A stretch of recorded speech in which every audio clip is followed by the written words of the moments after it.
Welcome to the latest edition of Cageside Speaks. My name is 14 Fitzpatrick, and, well, it's a week after the greatest show on Earth, WrestleMania 33. And you know what? Congratulations, ladies, gentlemen, and children of all ages who are watching this show. You survived WrestleMania 33! And here with me today are 4 survivors of this very show. 3 returning guests and 1 new person, because this is the gimmick here on Cageside Speaks, where we bring together members of the Cageside Seats community to talk about the show. In this case, it's WrestleMania 33. We'll also talk a little bit about the pre-show, and we'll talk a little bit about what happened after WrestleMania. So starting off with, returning from his appearance on the WrestleMania 32 show, Eddie Mack. How's everybody doing? Well, you know, of course, actually. His name is John Madden.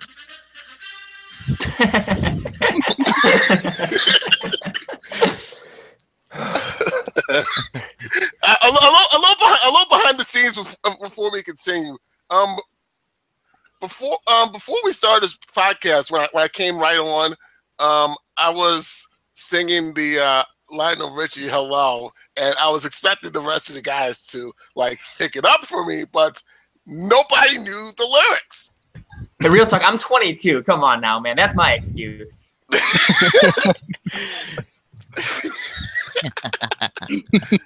Yes. And so also joining us again is Gabe. Hey guys. In addition to Haruki. What is poppin'? And since that this is WrestleMania, I figured we'd have actually 5 guests on the show, so we're bringing in Jomo. Gotta get everyone on that card, man. Every single guy. Yep.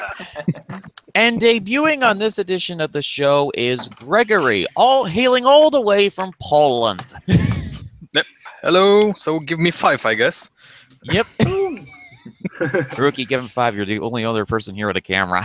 I mean, I turned my camera on, but it's all pixelated and crap, so I don't think you want to see any of that. I cannot tell you where my camera is at the moment, and that's honestly because I don't know where my camera is at the moment. So briefly here, before we touch on the main card of Mania, we're going to talk a little bit about the pre-show. Now, there were a couple of noticeable matches on this show. First, Things and Stuff's favorite wrestler, Mojo Rawley, won the Andre the Giant Battle Royale. Or as most of us has referred to it as the armbar. Mm-hmm. Yep. Yeah. How many submissions are in that list? I don't know how many submissions exactly, but there are a total of 1,004 holds on that list. How many armbars? Somewhere in the, I guess it depends on who you ask. I think it's somewhere in the hundreds. I know that. Also, Neville did the greatest thing in the world by defeating Austin Aries, who you folks might know is one of the wrestlers I'm not particularly a big fan of. Does anybody here have any thoughts about that match? No, I don't normally pay attention to 205 Live. Mm-hmm. It was a good match. I watched it yesterday. Didn't catch it on pre-show. Really liked it. I didn't pay too much attention to it in particular, but from what I caught, it was pretty good. I loved it. I thought that it was a perfectly hot opener. I think that WrestleMania is at its best when you have a lot of diverse kind of matches, and you start something off with between 2 great workers. Got the crowd kind of hot. I was happy to see that the crowd was a lot more filled at the time of that pre-show match than it was for like Ryback and Kalisto last year. So yeah, I thought it was a great opener. They didn't have those ticket issues. Yeah, they didn't have the ticket issues this year because they actually went to a stadium that's good at organizing things. Although, for whatever reason, they decided to call it the Citrus Bowl when it's actually Camping World Stadium. I guess they didn't have the sponsorship rights or something. That's weird. Yeah. But let's be honest, most people know it as the Citrus Bowl, even though it's called something else. That's probably why he did it also. Mm-hmm. Yeah, I think the Citrus Bowl just sounds better too. Yeah, that also true. Otherwise, people might think they're camping out at the stadium. Yeah. Well, they are technically camping out at the stadium, Gabe. WrestleMania is a long show. They might have to. Yes. Some of them Camp. did, I guess. Camp, survive, forage for food. Toast marshmallows by the pyro. Yes. Kane, you mind coming out for your entrance again? We need to make some s'mores. Yeah. And let me think. You ready? The other match on the pre-show was the Intercontinental title match, which was moved off of the main card for the women's match, SmackDown Championship match, that is, which was Dean Ambrose versus Baron Corbin, and Dean won. Yeah, I laughed. That's Lonely Wolf and Lonely One Hitter. He just got hit with one finisher, and that was it. Didn't like it at all. Both Dean their finishers are protected. Are really protected. Mm-hmm. Yeah, still, I didn't like it. That's just one move. I don't think I saw that match. Mm-hmm.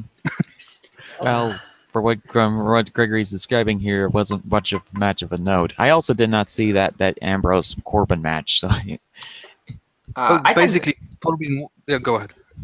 I tend to completely agree with you. I think that based on what they were doing on SmackDown, it seemed like they were hinting toward like a Falls Count Anywhere or something like that stipulation. And I mean, these guys kind of thrive in the proverbial hardcore environment a lot more than I think they do in a traditional one-on-one match. And then it did, like you said, with just the one finisher, it just kind of fell off a cliff right at the end. So again, there wasn't too much of note here. I didn't really like it either. Yeah, I think it seemed to just move the storyline forward. True.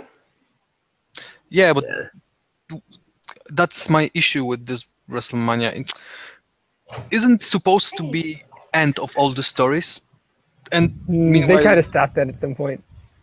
Yeah. Meanwhile, we continue all of them. Well, not all, but some of them at least. After Mania, they finish some and keep questions on the other one. Like they definitely finish some stuff. Yeah. But yeah, you're correct. WrestleMania is supposed to be the place where feuds end. But that's never really worked for whatever reason. Yeah, Triple H said one time ago that the story never ends, so I guess that's what they are proving here. Well, yes, Triple H feuds never end for whatever reason. And we'll get to Triple H and Triple R later on in the show, but first it's never ended. Yeah. Okay. Good.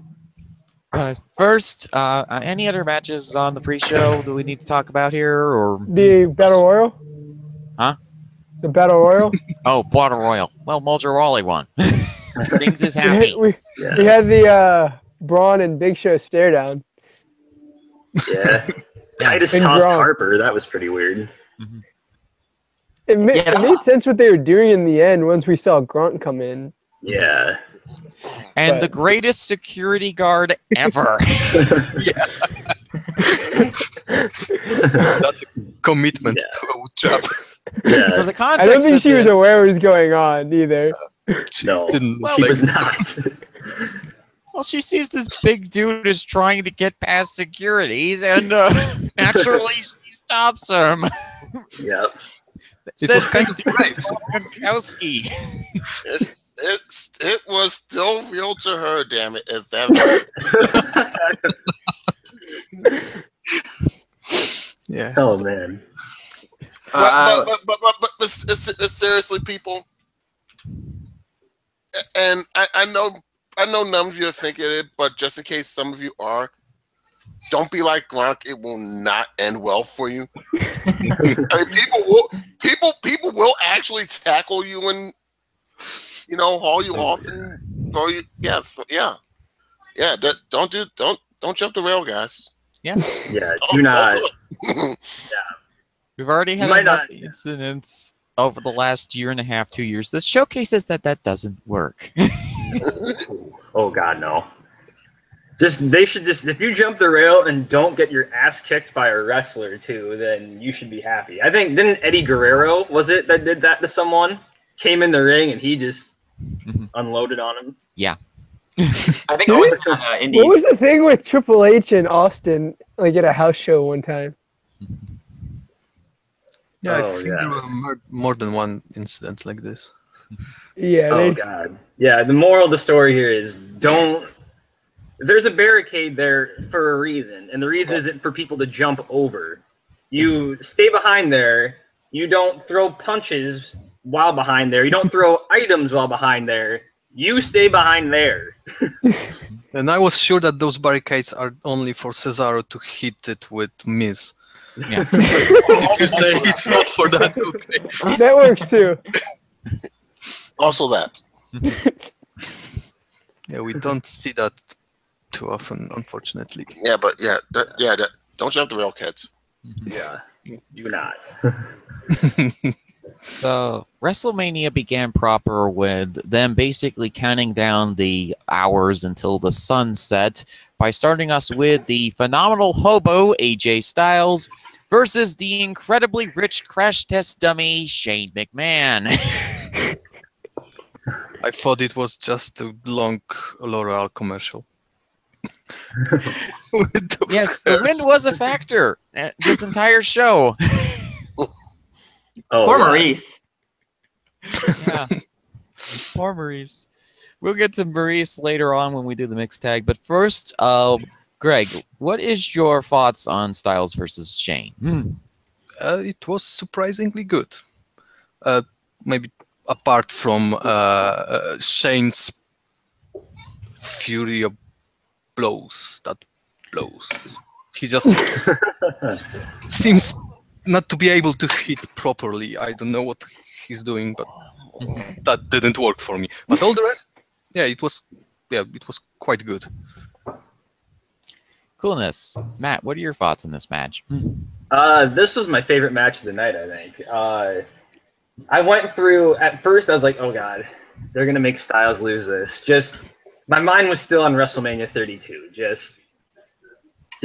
But then, okay, it started, and I was like, for the first 5 minutes, it's like, this isn't too bad. And then it kind of got going, and it went further, and then I think by the point Styles got caught in, what was it, like a triangle choke? Yep. After the 450 splash, I was like, oh, holy shit, this isn't just look at Shane trying to do a little wrestling here. This is actually a good match. And then I love that they had Styles go for the trash can after the ref went down because, I don't know. I mean, I walked away from that being like, holy shit, this actually beat his match with Jericho last year from Mania. So, but really though, yeah, by far my favorite match of the night, except for one other, and I guess we'll get to that at some point. Coolness. Okay, Gabe, what are your thoughts on this match? Oh, it was pretty good. I didn't like how, normally you don't want to overbook stuff, and keep having ref bumps, but that was, the only ref bump of the night. And it was perfectly used to get a trash can out there with Shane, because they didn't have a Disqualification. no DQ step. At first I thought if you've seen the picture of, the thing far out, there's a ring above it, and I was like, maybe they'll wrestle up there because Shane's crazy. But it was pretty good. I liked how I didn't expect Shane to pull out a shooting star press. Did it better than Brock Lesnar did. Well, that's why you practice when you're tired and not practice when you're. If you gotta do a shooting star press at the end, make sure you practice when you're tired, not when you're not when you got all your energy. Yeah, it worked out pretty well. We'll get to more on this later, but unlike with after stuff. But it was a pretty good match. Probably I had that match of the night. Maybe something else might be close, but that's about it. Coolness. Haruki, what are your thoughts on this match? I love this. I love the build up to it, in which Styles essentially said, hey, you stayed in your match last year with Undertaker because of the use of foreign objects. You don't get those this year. You have to go one-on-one, and I'm one of the best wrestlers on the planet. And then how the story kind of fed into that with that Styles took control early, but then Shane surprised him, and as he surprised him more and more, Styles got a little bit desperate with the ref bump. He tried to take out the trash can and stuff like that. So I thought the story to go along with it was great too. It can't be stated enough how great AJ Styles has been in WWE. On the mic, he's been far better than even expected, and possibly even in ring, he's been better than expected. I mean, every time he goes out there, he delivers a marquee match. McMahon deserves a lot of credit too, as well. This wasn't something where he just got carried the whole time. He delivered his own high spots as well, and I thought honestly they had great chemistry. I think I definitely agree with that. This was better than Styles Jericho last year. So really great stuff. Great opener for the main card. Yeah, I think AJ was pretty happy. Oh, thank Lord, I don't have to work with Jericho again this year. Hey, if you can't have a good match with AJ Styles at this point, something's wrong. Yeah. Nah, Eddie, what are your thoughts on this match? I think you guys pretty much all echo my sentiments. AJ Styles is the best wrestler in the world by miles and miles and miles. Shane McMahon absolutely held his own. He did a shooting star press. He did not break his neck. He did not concuss himself. And this was an awesome match. 5 stars. Fight me, people. I have to echo of the panel here because I actually really enjoyed this match. And this is typically coming from 2 workers that I generally have been iffy about. AJ Styles, like him as a wrestler, have had some issues with some of the personal conduct that he's done a little bit, but he's climbing up the list a little bit. He's to this like list, but nowhere near as bad as it was about a year or so ago. Still a little upset with him about the Styles Clash thing, but then again, I am human. And Shane McMahon, he had an okay kind of performance if you're, praising your high school gym teacher for going back out on the field in Survivor Series and doing the worst punches in the world, but he managed to hold his own here. Better than a Survivor Series match, at least. He was a perfectly competent professional wrestler, and sometimes that's all you can ask of a 47-year-old father of 3. Yeah, exactly. Yes. It was fine. It was fine. Yeah, it was he fine. was excited to be out there, really, with Shane, Yeah. Which was, with Styles. This time. Yeah. He's not jumping off the cell. Yeah. I feel like that kind of speaks to how Styles is viewed backstage, too. Because Shane looked pumped to be out there with him. So, and then he also Styles gave a really good performance with him. So, if Vince doesn't like that. Have you heard JBL on commentary? He loves it. He's talking about him like Shawn Michaels. Oh, of course he likes does him. that, too. Mm-hmm. And speaking of Jericho, the next match actually involves Jericho against Kevin Owens. Oh, we had to drink that in. Well, it did start off with one of the best segments that Raw has done in years, which was the Festival of Friendship, in which I gloriously screamed, happy, happy, joy, joy, because Kevin Owens decided to smash Chris Jericho for a window of a TV. Oh, okay. No heart. Rookie, why don't you start us off on this one? So I thought the build is fantastic. Jericho is as perfect of a Raw performer as you can get, because every time that I turn on Raw, I'm invested in what he's doing, and he's just absolutely brilliant on the mic. And his matches are still fine. There's nothing bad about them. I actually was a little bit, I thought a lot of people said, this was a good Raw match. I thought that this was a pay-per-view caliber match. I thought it was pretty darn good. Some pretty nice spots. Jericho has slowed down a little bit in the ring, but he's not bad, in my opinion, by any stretch. I thought the pop-up code breaker was a really nice spot. The only thing that I'll say is that for the most part, with the exception of when Jericho cost him the title, Jericho's looked like a goober through this whole, feud. Leading up to WrestleMania, at WrestleMania, the night after, and then presumably he's going to lose the rematch. Have they booked that, or? I think they are going to book that. Yeah, they booked that for Payback. That match's been booked. Yep. First match booked for Payback. Yeah. So if so, then I think he'll probably lose that too. So I mean, if so, he's looked like a little bit of a goober. But as for the match itself, I thought it was pretty good. I thought it was WrestleMania caliber match, especially at this maybe stage in the kind of the twilight of Jericho's career. Good. Mm-hmm. Okay, cool. Matt, what are your thoughts on this match? All right, I agree. It was a WrestleMania caliber match. What do I want to say about this? I like the build a lot, especially because I wasn't really into Jericho for a lot of their run.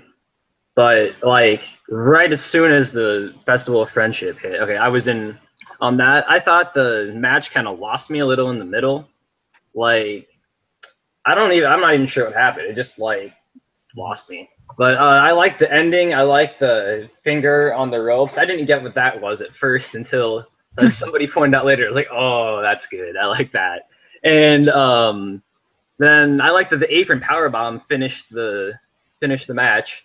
Even though, I mean, I remember back in like September that Michael Cole was like, oh my God, the apron powerbomb. It takes weeks off your career. And I'm like, weeks? But yeah.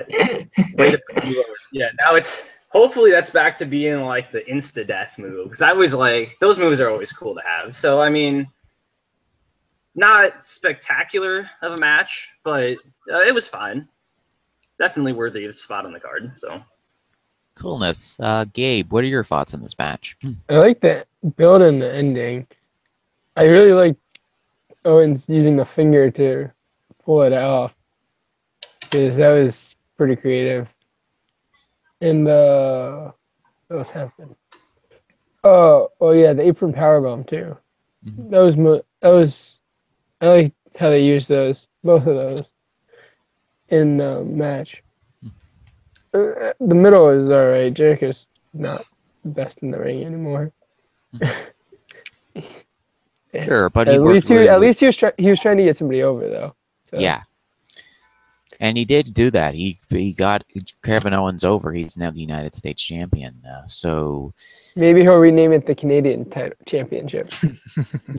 We can hope. Giant maple leaf on the belt. Actually, no, the French Canadian symbol. Oh, yeah. Yeah, he's from French part of Canada. Yeah. If he has the Western Canadian symbol on there, then there's going to be a lot of words. Oh, yeah. He'll just put a Canadian thing on it. And start fighting Sammy over it again. Actually, Sammy might switch shows, but who knows? Let's see. Okay, so Gregory, what's your thoughts on this match? I've seen it twice, and to be honest, I can remember only two things from it. Jericho's scarf, before it happened, I mean the match, and the finger on the ropes. But the build-up was really good. And it's a shame that it didn't end at WrestleMania. That's my only, well, not only problem with it, since I can't remember anything from it, but it happened. So they say. Yep, it happened. Eddie, what are your thoughts on this match? I'll be honest with you. I thought both Jericho and Owens were capable of so much better, and we'll probably see that in the rematch in about 3 weeks or something like that. But for what it was fine. It was fine. It was good. I mean, it wasn't, anything mind blowing or whatever, but I thought it was fine.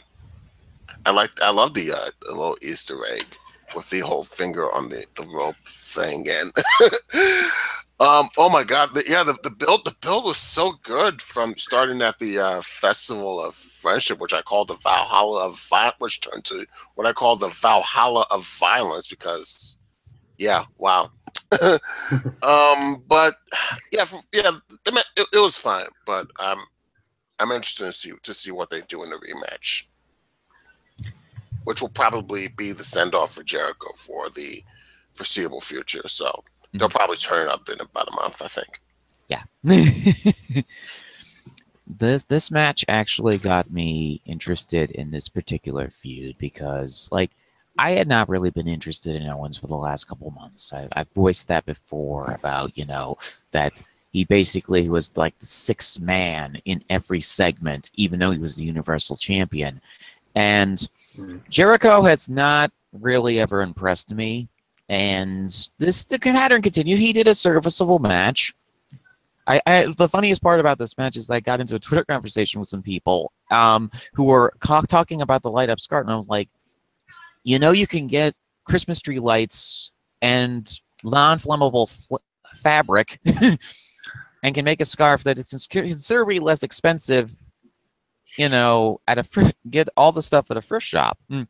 Because they're all like, oh, I want to spend $27,000, and that's 27 with 3 zeros on the end, folks. Dollars on a scarf. So that was for me the funniest part about this match. But the match itself was fun, and for those of us talking about the callback to the Jericho presented a painting to Owens where basically it was the Jesus Christ painting, but done as Jericho and Owens touching fingertips.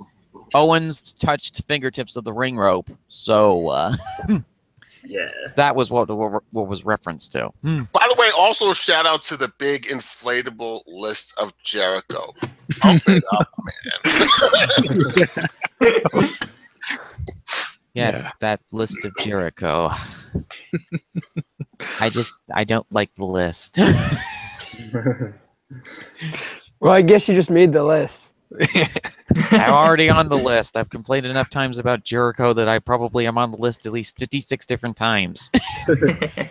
Just turn a page and it says 14 Fitzpatrick all the way. 14 Fitzpatrick, Fizzy, Yeah. William Fitzpatrick. All of my different names. This goof that doesn't like the inflatable list of Jericho for some reason. Well, what did give me nightmares, though, was the inflatable tube men for our next match. Any other thoughts on Jericho before we get to the women's match? Nope. Guess Okay. not. Nope. So, yes, the Nightmare inflatable tube men made their appearance once again, this time in the center of the ring, presenting the champion Bayley versus Charlotte Flair, Sasha Banks, and Nia Jax is here too for the Raw Women's Championship in a Fatal 4-Way match. This match went 12 minutes and 8 seconds long and was enjoyable for what it was. I thought that the middle section was a bit uneven, and everything after the Nia Jax elimination was kind of just off for whatever reason. But what are your guys' thoughts on it? And we'll start off with Eddie. I thought it was shorter than that, or am I thinking the other women's match on the show? Because the other women's match was short. I did not think this. I didn't think this. I didn't think this was 12. This was 12 minutes. I missed about a third of it because I was making dinner, and I missed the spot of the match, which was the women's version of the Shield the Shield 3-man power bomb, or the 3-woman power bomb, so to speak. Charlotte and Sasha and Bayley all power bombing Nia Jax, and I think you mentioned it. That was probably the high point of the match, and I missed it. But from what I saw, it was not as good as last year. No. That's not to say that this match wasn't good. It was fine. It was good. It was fine. It was a step back from last year, and it's probably because we've seen some iteration of these four for so long that it kind of feels samey. Yes. And if you watched WWE about a decade ago, I think it's around a decade ago, when the main event scene was basically Triple H, Randy Orton, John Cena, and Batista, some combination of those four for like a whole year, and every match felt the same. This was basically that. Yeah, but isn't this exactly the same as we have now? All the matches are this is exactly replayed several times. Yes, That's that's exactly what I'm saying. It's and this is this is not to disparage the women or anything like that. I mean, they have nothing to do with the boogie. I mean, at least as far as I know, but it's one of those it could have been better, but for what it was fine. Okay, let's see. Gregory, what's your thoughts on this match? apart from totally agreed with Eddie, I liked how they showed Nia as a dominant person, and that it took all three of them to get her out of the match. Yeah, that was good. And if you didn't see it, then that's why this match was short, because after that it was really, I don't know, 2 minutes tops, I think, before the finish. And yeah, I don't know, I have a strange feeling. I've seen WrestleMania 2 times, and I finished today. Nothing really struck me out in this match, apart from Nia here. Nah, like you said, we already seen it. That's all.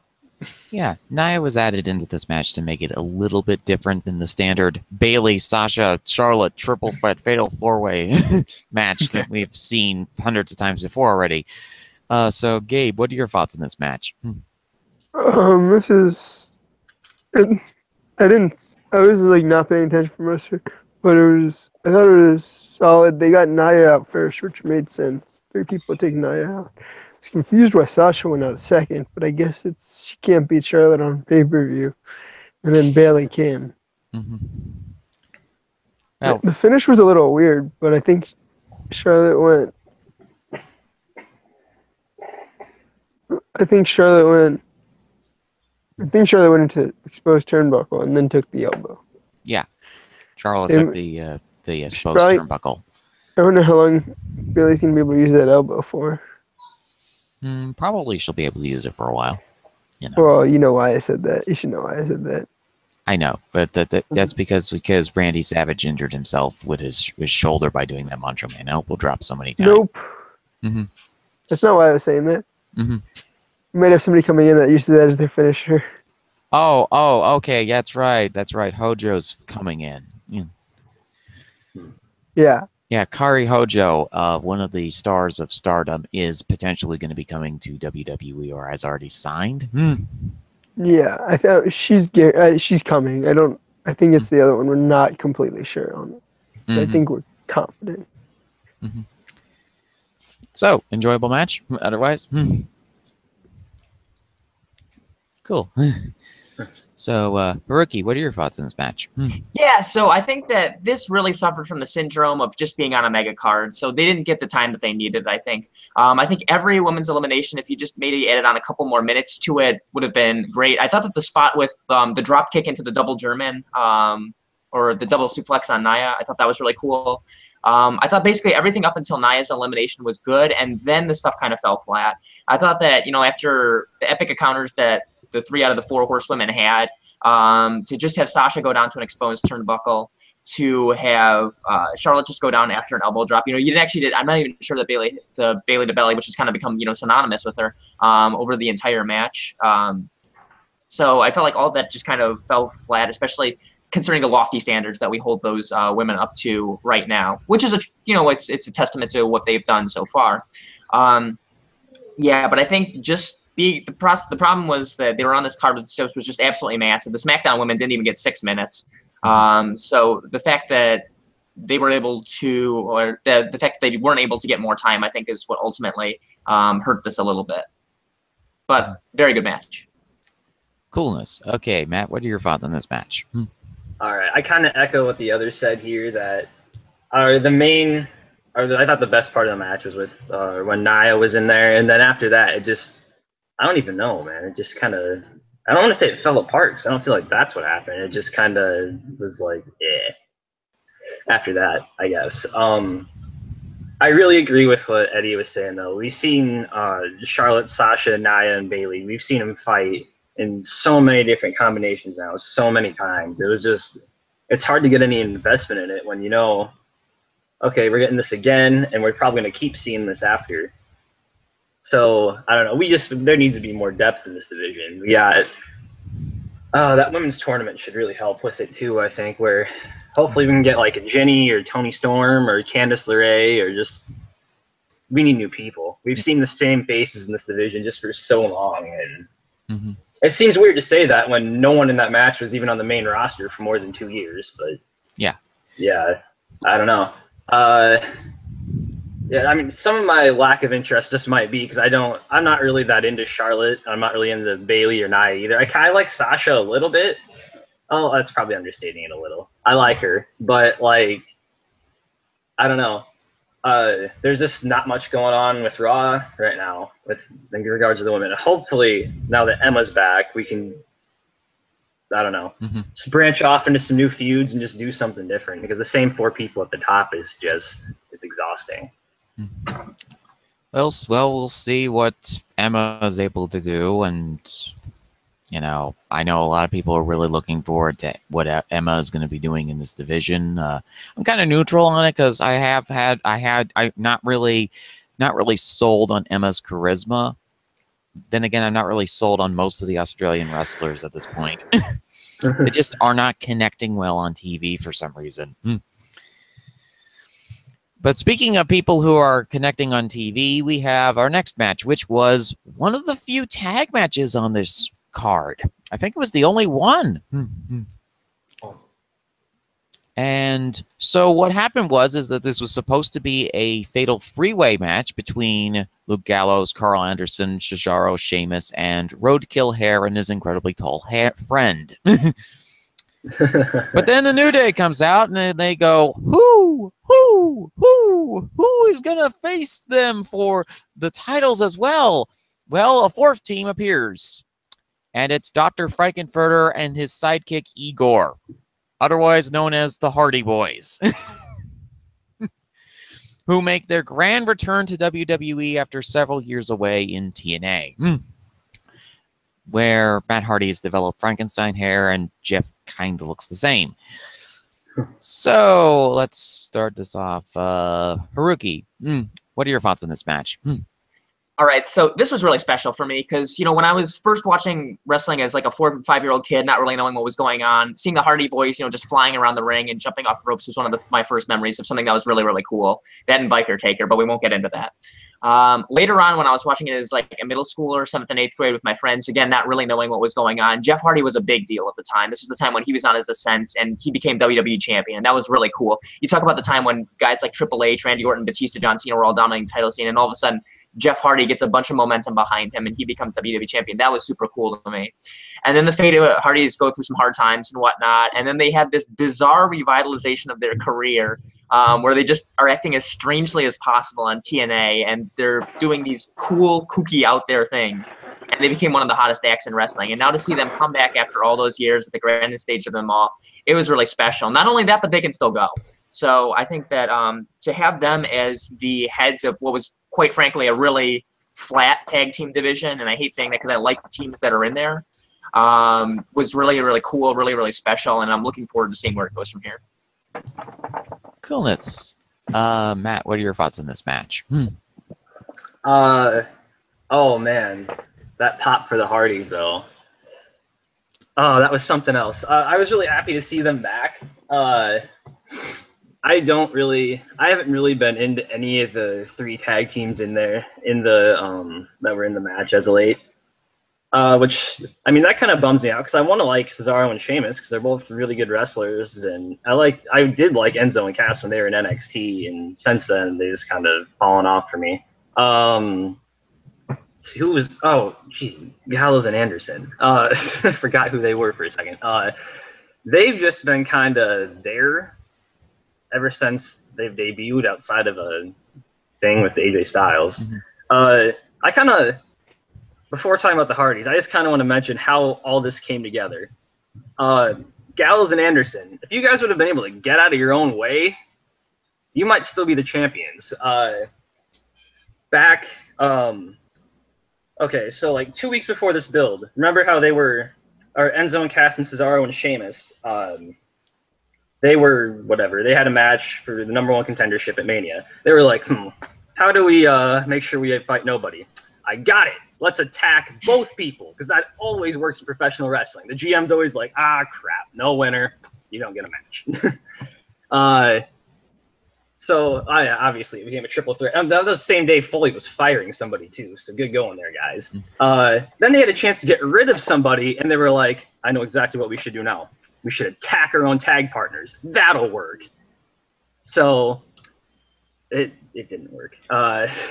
And then the week before Mania, they were like, things aren't hard enough for us. Let's maybe just clue in. We should just put this in a ladder match by beating the shit out of everyone else at the ladder. That sounds like a great idea. So then they do that. So they're just adding their own stuff here. Like, you could have just had a simple one-on-one tag match, guys, and instead you made it a triple threat, then a fatal four-way ladder match. So good job. Anyways, I'm really happy to see the Hardys back. Gallows and Anderson being stupid just popped the hell out of me, and that was probably the only thing I cared about going in before I found out they were there. I've talked enough about this. Somebody else can step up now. Okay, who wants to go next? I'll go. Or Eddie can go. Yeah, I'll go. Yeah, speaking of shout-outs to the Anthem Owlmen for making this possible. Yes, I'm shouting out the Anthem Owlmen and the one who smashed the nuts. I'm shouting you out because 1 month ago, you thought it was a good idea to let the hottest act in your company, not just in recent memory, but in years, you let them walk. And from what I understand, they didn't even start negotiating until right before their deal came up. I get it. I understand that, there was a change in ownership and everything like that, but someone in that office who worked through both the old owners and the new owners had to have known that the Hardys contract was coming up at some point. Someone in that office had to have known. And no one thought, hey, let's lock these guys up. And now there's this whole big lawsuit or whatever, and I'm hoping Hell the Hardys win, so the Broken Hardys and the Seven Deities and the Senior Benjamin and the Vanguard won that drone, and Smoking Joe Frazier. Yes, I want the giraffe in WWE. Put him in the WWE. I want to see Smoking Joe Frazier in a WWE match for some reason. I don't know. I don't understand. I don't know why. I'm just going stream of consciousness right now because. Because fuck that owl. That's why. Yes, fuck that owl forever. Fuck that owl, and let me tell you what else the Anthem Owlmen made possible. I'm looking at the YouTube page right now. I just did a cursory search of the Hardy Boys. Okay, the Hardy Boys return 11.4 million views on YouTube. The Hardys' first match on Raw, as a team in years. God knows, years. 3.15 million views. The Hardy Boys moments before their return, 2.2 million views. Yeah, the numbers don't lie, and the owl has messed up here. There's no assassin for the owl as sacrifice, which, if TNA was still doing a full pay-per-view schedule, would actually be next month. So yeah, there you go. Yeah. But yeah, way to go, way to go, Anthem Owlmen. I want to say this though. I screamed so loud when the Hardy Boys returned. My head hurt. My head hurt for the rest of the show. And it was amazing. I did not think the Hardy Boys would ever be back in the WWE ring, but God damn it, it's good to have them back. Yeah, it really is. Welcome back, guys. I did not think this was possible, but wow, yeah. that was like the. I want to say that was the emotional high point of the show, was it? I want to say it was, but it was either that.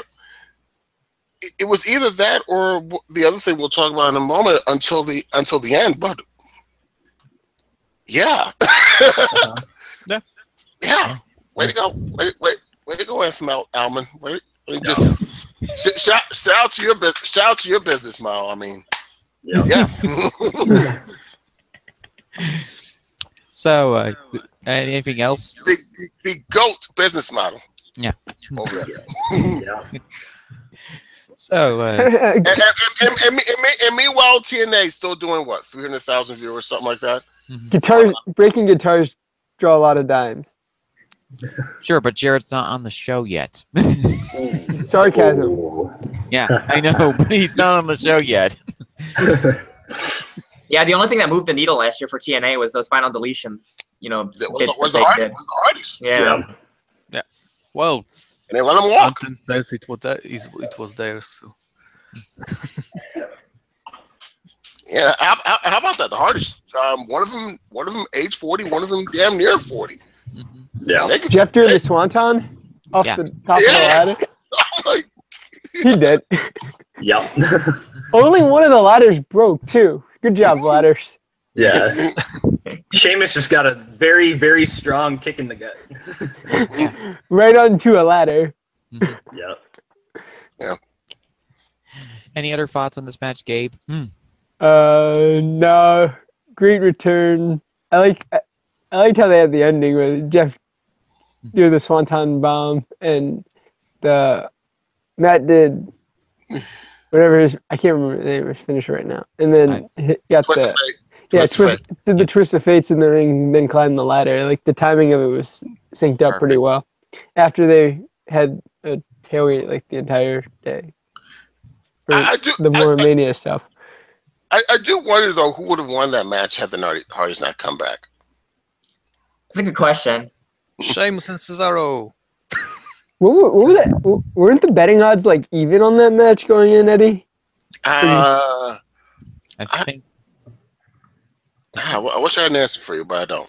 I think they were like really close, like going in, so it felt like I had no idea what was going to happen. When you saw the Hardys come back, obviously you knew what was happening. Mm-hmm. Maybe they'll delete the titles next. They just got We can those only hope. titles. You know what I meant. I know, but like, I am really happy for you guys. Like, you like the Hardy Boys, but Gregory, what is your thoughts on this match? I liked it. I like ladder matches. Although this swanton bomb from the ladder onto the tables, which one of them didn't broke. Yeah, that's it looked great, and thank God for Cesaro, I think, because Matt Hardy would broke his legs, and he would be broken then. But yeah, I think that in half a year we will have broken Matt Hardy. I hope for it, at least. That would be great. That's what I'm thinking of this match, and I liked it. So everybody's excited for the whole broken universe concept to come in, and I enjoed this tag match. You know, don't worry, you'll be broken as well.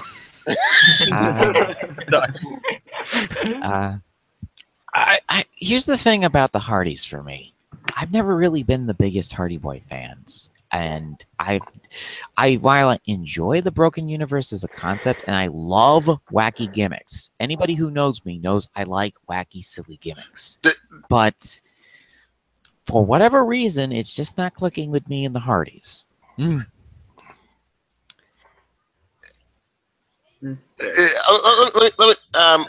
I may jump in for a sec. Sure. As recently as 1 year ago, I was feeling the same way. I was over the Hardys. I was over them.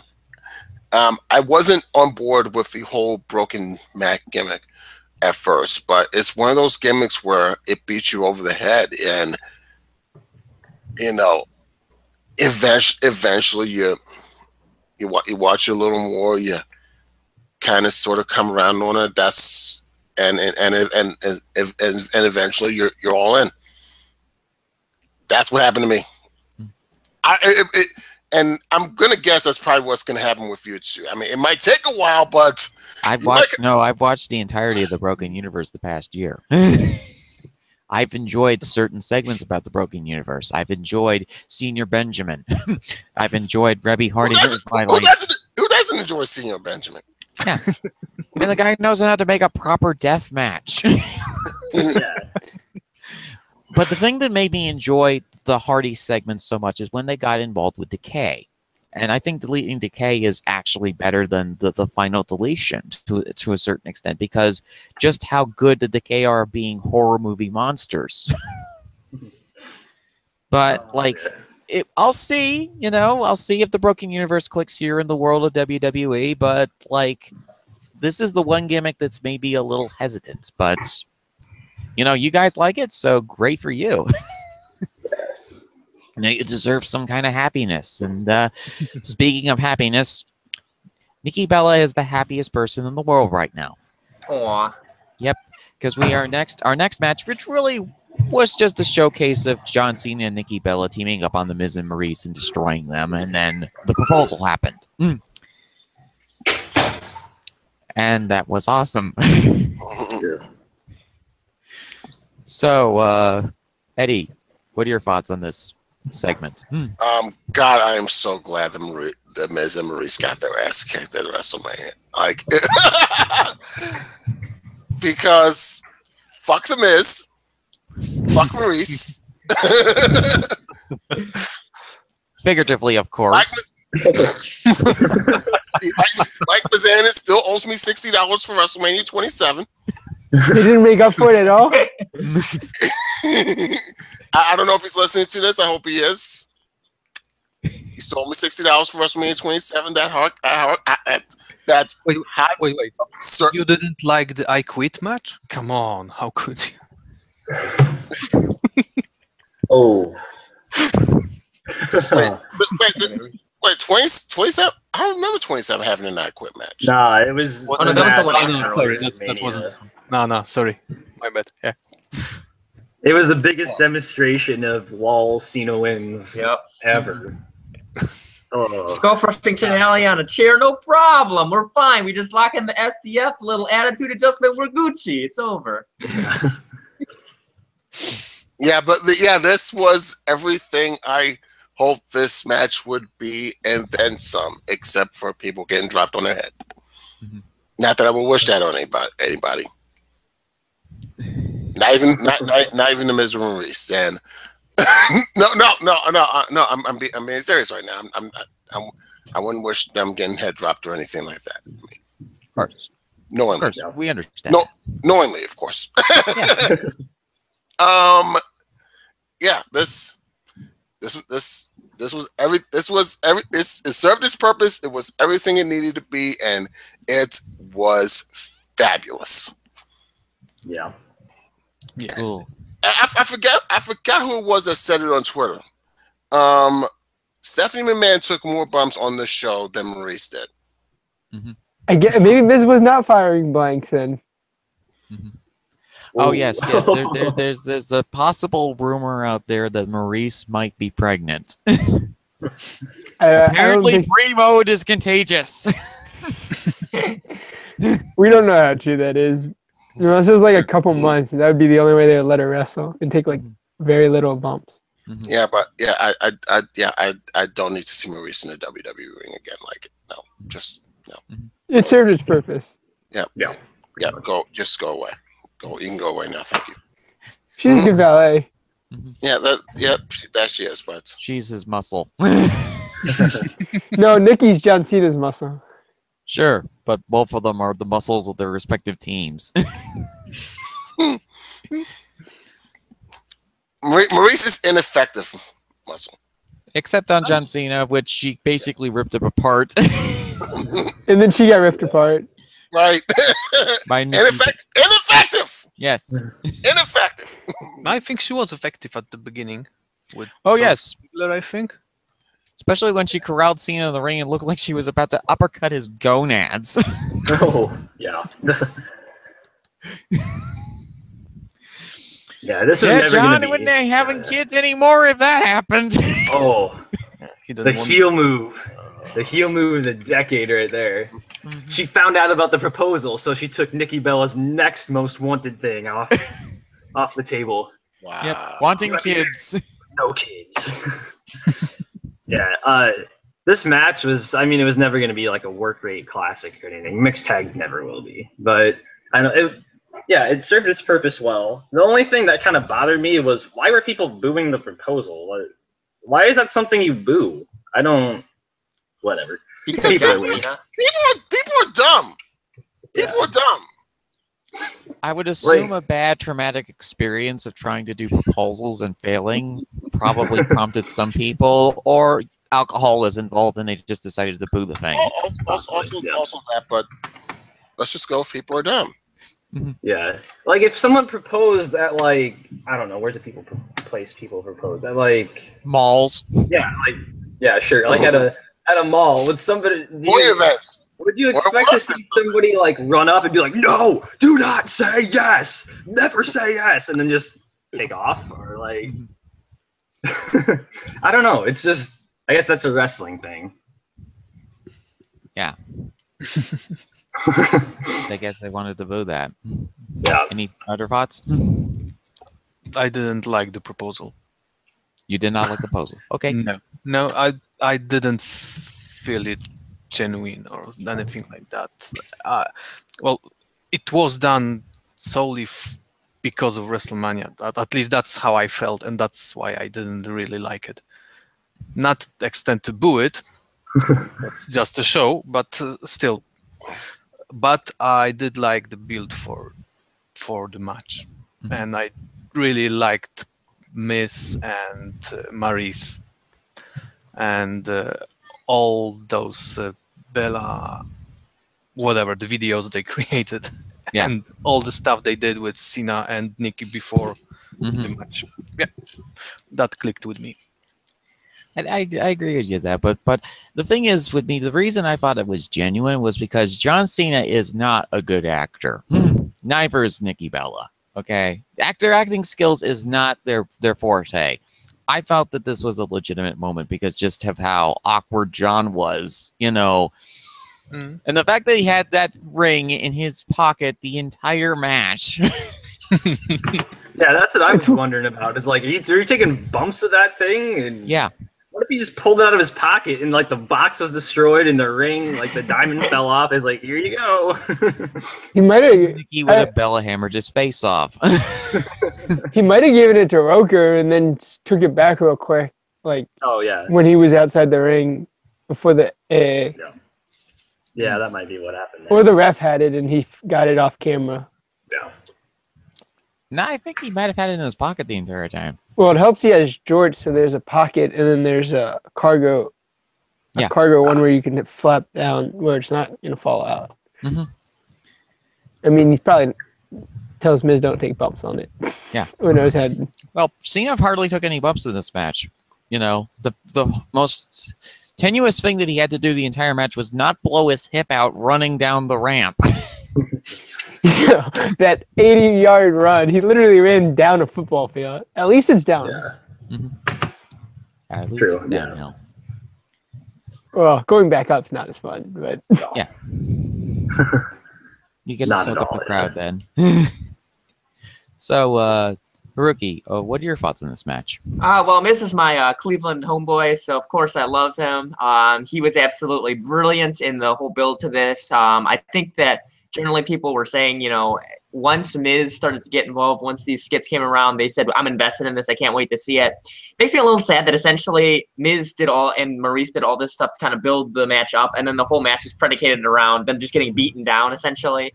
I did love Miz playing to the crowd early in the match and then the crowd just eating it up and whatnot. So I thought that they did a great job this match. You know, it was built around the moments of Cena proposing, and so that was adorable. Like you said, kind of like the dorkiness and then just the genuineness that I also felt like it was kind of built around that. Although I do wonder, my one question about this is that they had to have known beforehand, right? Like Nikki, the way that she reacted, I feel like she had to have known, right? Oh, John had to buy the proper ring. So I don't think she knew. I think she had a suspicion. Yeah, probably. It would be weird if she didn't know, because that whole build, Mm-hmm. I mean, that was a fantastic Well, build too. But I to mean, be- it was clearly going to that. So I mean, if Come she was on, like, "Oh my god, I had no idea," I'd be like, we all knew that. So. Yeah. "Yeah." I don't think she knew I don't think she was completely expecting. She thought there might be something. Is probably what I would go with. Yeah. Like I don't like. You probably had a good idea. They talk a lot. Yeah. Yeah. Probably. She had to know She had to know something was like, okay, it might be. It might be happening, but I won't believe it till I actually see it. Yeah. Also, she's got bigger things to worry about, like the entire state of Arizona being decimated by Bree mode. Because the due date is coming soon, and the entire mountains and terrain will crumble at the sound of Bree mode. Because, trust, my mother has told me this, natural childbirth, it ain't fun. Ooh. It's all gonna be worth it though when what's the kid's name? Birdie Joe. Yeah, Birdie Joe. Joe's jetting down the ramp and giving kicks to Little Miz and Maurice. Mm-hmm. Okay. Yeah, when she's fighting against Edge and Christian's daughters and Kevin Owens' daughter and all. And Triple H's daughters. Triple H's Yeah, daughter and- needs to go over. Yes. Have 25-time world champ and never gives up the title. Yeah. Mhm. Actually, that might be Bailey. Now Izzy will have debuted by then, right? Yeah, Izzy will debut by then. I mean, she's already been co-opted by the British Shadow Graps government. She was wearing a progress scarf. Oh, she's been gotten to. Crap. Yep. So anyway, conspiracy theories and Shadow Graps governments aside, speaking of Triple H, that's actually our next match. Seth Rollins versus Triple H. Well, this is an interesting match. It was I think the longest match on this show at 25 minutes, 30 seconds. Is that what Kane has? No, that's what Wikipedia has. That's what I got up there. Has Kane put his thing up yet, or no? I'm not sure if he did or not, but I'll have to check. But I'm regardless, checking real quick. I think he did. Yeah. I'm checking real quick. Regardless, what I have down is 25 minutes, 30 seconds. I think it will probably be pretty close to what Kane put down. But anyway, the build of this match is that. Oh yeah, he did. The build of this match is that basically Triple H has used Seth Rollins as a piñata every single week for the last several weeks. I would have suggested instead of using a crutch, he should have used a Japanese kanabo, which is a war club. But whatever he wanted to use to get the candy out of the lifelike person that looks like Seth Rollins that is basically serving as a piñata at this point. Whoa, that pre-match was. Oh. Mhm. Okay. Keep going. Yep. So anyway, this is going to shock people, including people who know that I detest Seth Rollins with every fiber of my being. I enjoyed this match. I'm going to let that sink in for a second. And Haruki, what are your thoughts on this match? Now, this is going to surprise you because I've been pretty bullish on this show so far, but I actually didn't really like it so much. So, first of all, shout out on the topic of Kane tonight. Shout out to him. His stats articles are just absolutely brilliant. I really, really love them. Some of the coolest pieces that I read on Cageside. So, yeah, there's that. Yeah, so this match, I mean, it's a Triple H match. What else can you say about it? It didn't really show me anything groundbreaking, despite being no holds barred. It was basically the same story as last year in the finish, like almost the exact same thing. I guess Seth Rollins looks good coming out of it because he was, beat up coming in, and then he managed to still overcome Triple H. He pins him after one pedigree. Despite being 25 minutes, I still felt like it kind of fell flat near the finish. I don't know what else can I really had to say about it. I've forgotten entire patches of this match. Basically, I remember the stuff with the table and the stuff with the finish, but that was really about it. I thought the table bump was kind of lame, to be honest with you. I do like that they kind of had stuff figured out, but yeah, I don't know. This didn't really do it for me. Okay, cool. Gabe, what are your thoughts on this match? So I like the entrance by Triple H, and that was pretty cool.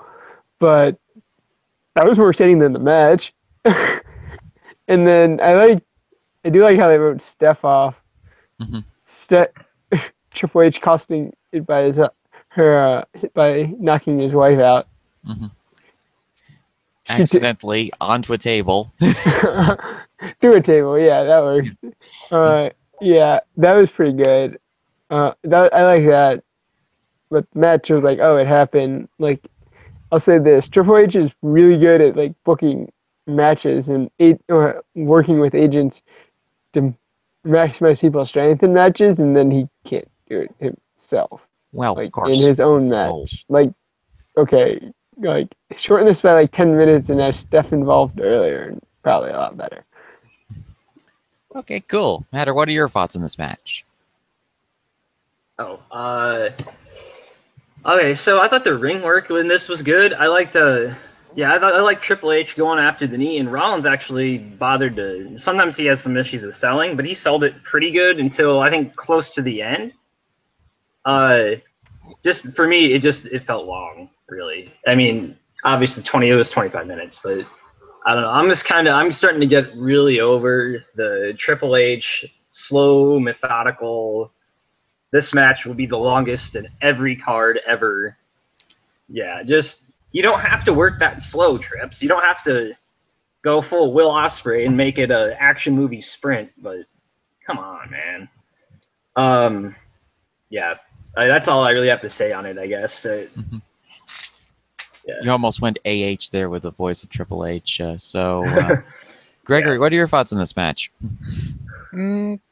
I think I like it. But yeah, let's start with the entrance. And come on, the way Stephanie looked on this bike. Yeah, sorry, that was perfect. Yeah, but the match, like Matt said, working on the knee. Well, basically, what I think of this match is how the wrestling match should be built if it's built around the injury.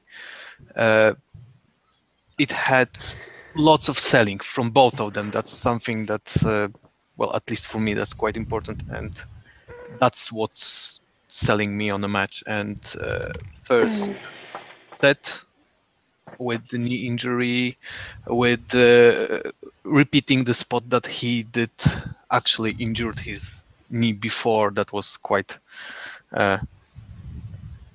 nice. And the first attempt of powerbomb, that was, yeah, like I said, selling. After that, Triple H sold quite a lot as well, and I think that was good. The finish, yeah, well, it's a typical Triple H finish. Yeah, the Stephanie was there for something, so that's obvious. But I liked it. Okay, Eddie, what are your thoughts on this match? Personally, I would have preferred a Will Ospreay actual sprint, to be honest. Because seriously, this match did not need to be 25 minutes. I mean, it felt like 50. It felt like 2 hours. Is it still going on? It possibly could still be going on right now. It possibly could still be going on. And the good news is the sun's out in Orlando, so, people might actually be able to see it or whatever, assuming they haven't fallen asleep or whatever. Mm-hmm. I mean, I nearly fell asleep in this match as how long it was. I think it was at this point, WrestleMania 33 made its slow descent from all-time great show to just being good. I mean, I'm sure the structure of the match, I'm sure it was fine. I'm sure it was. And, this might be a first. I think this is the first time Triple H was beaten with his own move, right? Yeah. Probably. Yeah. Eugene came close. Maybe Seth will change his finisher now. Yeah, hopefully. I mean, if the entire story built to that moment, I'm okay with it. Yeah. I mean, but yeah. And shout out to Stephanie McMahon who looked absolutely amazing on this show. I mean, she was basically going to a death metal concert for the second year in a row. Yo, shout out. Sasha's husband did it. Mm-hmm. Okay. Yeah, the ladies look all sorts of amazing on this show. My goodness. Mm-hmm. But like I said, you know, Misaki does good work, man. Yeah. And good job, that guy. Good job. Also, like minor notes, Sasha was the only one I think who got a cart entrance compared to the others. Yeah. Mm-hmm. She was in that little mini limousine thing during her entrance. But yeah, this was the strangest match for me ever. I enjoyed a Seth Rollins match. Maybe it's because Triple H actually managed to make him sell for more than 5 seconds. Maybe that he actually slowed the pace down in a Seth Rollins match where Seth wasn't bouncing around like a pinball the entire time. You mean like versus Davey Richards? Huh? You mean like against Davey Richards? Sure. Not sure if we've ever faced Davey Richards before, but like, no, I was actually referring to his Rollins matches in the past for the WWE Championship. Like every single one of them, he's like bouncing around the ring like a pinball. Even during the Finn Balor match, he was bouncing around the ring like a pinball. So the fact that Triple H actually managed to make him sell an injury also made me laugh hysterically. His ring gear. He looked like he was wearing MC Hammer pants. I was like, okay, so this is some kind of bizarre fusion between Game of Thrones and MC Hammer. Granted, it's to hide the massive knee braces he was wearing for this match. And Triple H had his entrance on his tricycle. Or is that Stephanie's tricycle? And she's just... He borrowed Stephanie's tricycle. That's what it was. He's got a tricycle!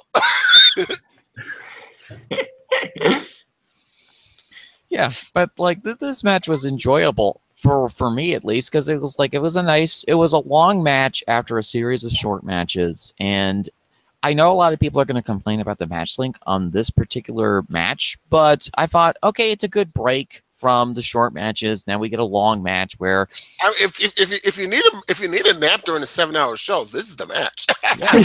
Yo, take a nap. Oh, Stephanie takes the bump. Match is over. All right, let's go. And for the second year in a row, Triple H loses his wrestling powers because basically the build of his matchup was, as I said, basically him using Seth Rollins as a pinata while he went and rested in the Lazarus pits to prepare for this match. I should note that, and Eddie has this down, that Triple H now has the most losses at WrestleMania. Yep, 12. And there's only one person, before this WrestleMania, there's only one person that have more than 10 wins. Obviously, that's The Undertaker. Now John Cena has that, and Triple H is still stuck at 9. Mm-hmm. Yeah. But yeah, the idea that that's Triple H loses 12.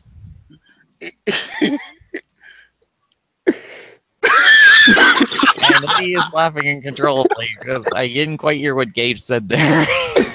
I said Triple H is still stuck at 9. Yeah. Mm-hmm. Okay. Still okay. Regardless, Randy Orton versus Bray Wyatt. Speaking of slow-paced matches, we had this next match, which, I'll be honest, folks, I really enjoyed this match. I enjoyed just a traditional wrestling match to break up the flow of the show after all the chaos that had happened beforehand. I know a lot of people have said that they don't like this match and dislike it, but I enjoyed it for what it was. Wanted to get that out there before the panel rips this match apart into itty-bitty pieces. So, Haruki, do you want to go first on this one? I'm so off the Bray Wyatt. Like, okay, like I came to a point after this match, I was thinking to myself, like, when's the last Bray Wyatt one-on-one match that I've really enjoyed? And I'm not sure if there's really ever been one. I mean, this is a guy that thrives in an environment when he has stuff that he can kind of work with around him. Now, once upon a time, Bray Wyatt had like so much momentum around him. I'm thinking back just all the time to Elimination Chamber 2014 or whatever it was, and what he was like then and the aura around him. And then the night the music died for me was the night after SummerSlam when he was literally just used to rebuild John Cena after he had gotten destroyed by Brock Lesnar. And that was the night when I thought to myself, they don't see anything in this guy. Now, let me say this. I was the first one that had all kinds of apprehensions. And when they put the belt on him at Elimination Chamber, I was like, oh, what could they be doing here? But no, it was just a vehicle to get Randy Orton his moment at WrestleMania and whatnot. The match was corny as all hell to me. I thought that the bug footage was just silly. I thought that it was like interesting in the first time, but by the third time, the cicadas or whatever came up, I was just like, this is so dumb. Cockroaches. The cockroaches that time, yeah.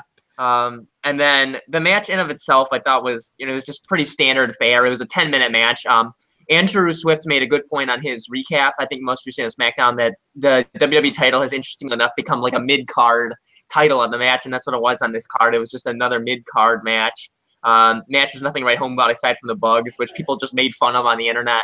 I don't know what they do with Bray Wyatt, to be honest with you. Like, I just don't know.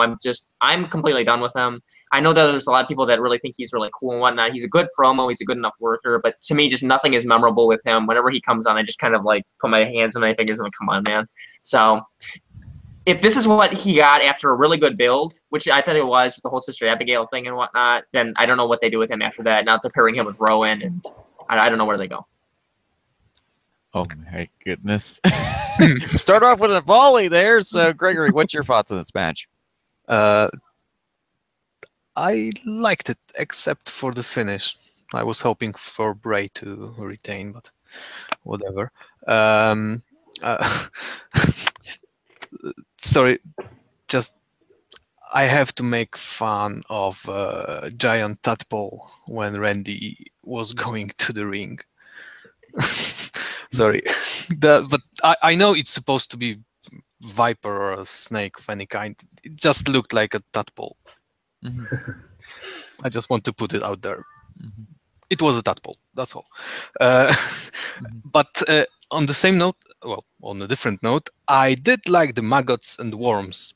That was something that Bray should do. Well, maybe not in this form, since that was just weird. Yeah, weird, and but that's okay with Bray, at least for me. But that was just an image. Mm-hmm. If they would be able to manage anything like this, like old oh shit, I forgot his name. That's Boogeyman. Yeah, that's a shame. Sorry, shame on me. I mean, yeah, like Boogeyman. Then that would work with Bray, and like I said, it wasn't really very good match, but I did like it. And I was really sorry seeing the RKO out of nowhere for a pin. The 70,000th time. Yeah. So, anybody else have? So, Eddie, what are your thoughts on this match?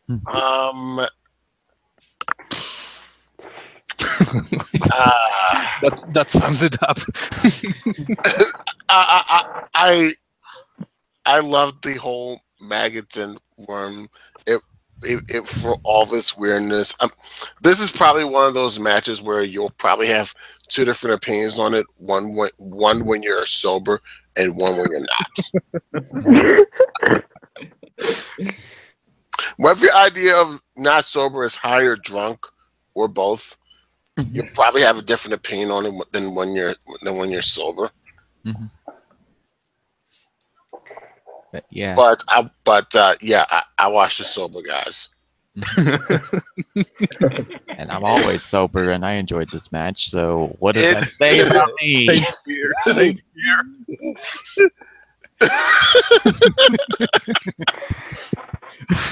What does that say about me, folks? This is probably another one of those matches. It's probably going to be better the second time around. Whenever that second time around comes, I imagine it will probably be. Let's see, SmackDown. SmackDown pay-per-view. Backlash? No. Yes. Yeah, Backlash. You think they're gonna wait 8 weeks, or probably because we'll get to that soon. But they're probably gonna do this match again, probably in about. How long is it again? 8 weeks? Are you sure? Yeah. It's next. It's like when's Takeover? Like the 20th of May. Right. So the day after that. Yeah. So wow, wow. Yeah, they're gonna do this a couple more times before then. They got a huge gap, which makes sense, but we'll Alone get to that doesn't later. I thought this match was. I like this match. I like how they have new technology to play with stuff. They kind of got to figure out. They got to figure out how to incorporate it better. Yeah. I think. Yeah. But like the idea was kind of there, but it just kept going and got worse. Mhm. If that makes sense. Yeah. Yeah, they're probably gonna get another crack at it, but and it's probably going to be fine. But for what I this got what one- they were trying to do, but it was just like, yeah, this ain't working after like, a couple of times. yeah, but for this go around, wasn't good. Yeah. I mean, it probably was good, but not Wrestle. It probably was good, but not WrestleMania good. And if it's not WrestleMania good, if it's not WrestleMania good and it's WrestleMania, it's not good. Yeah.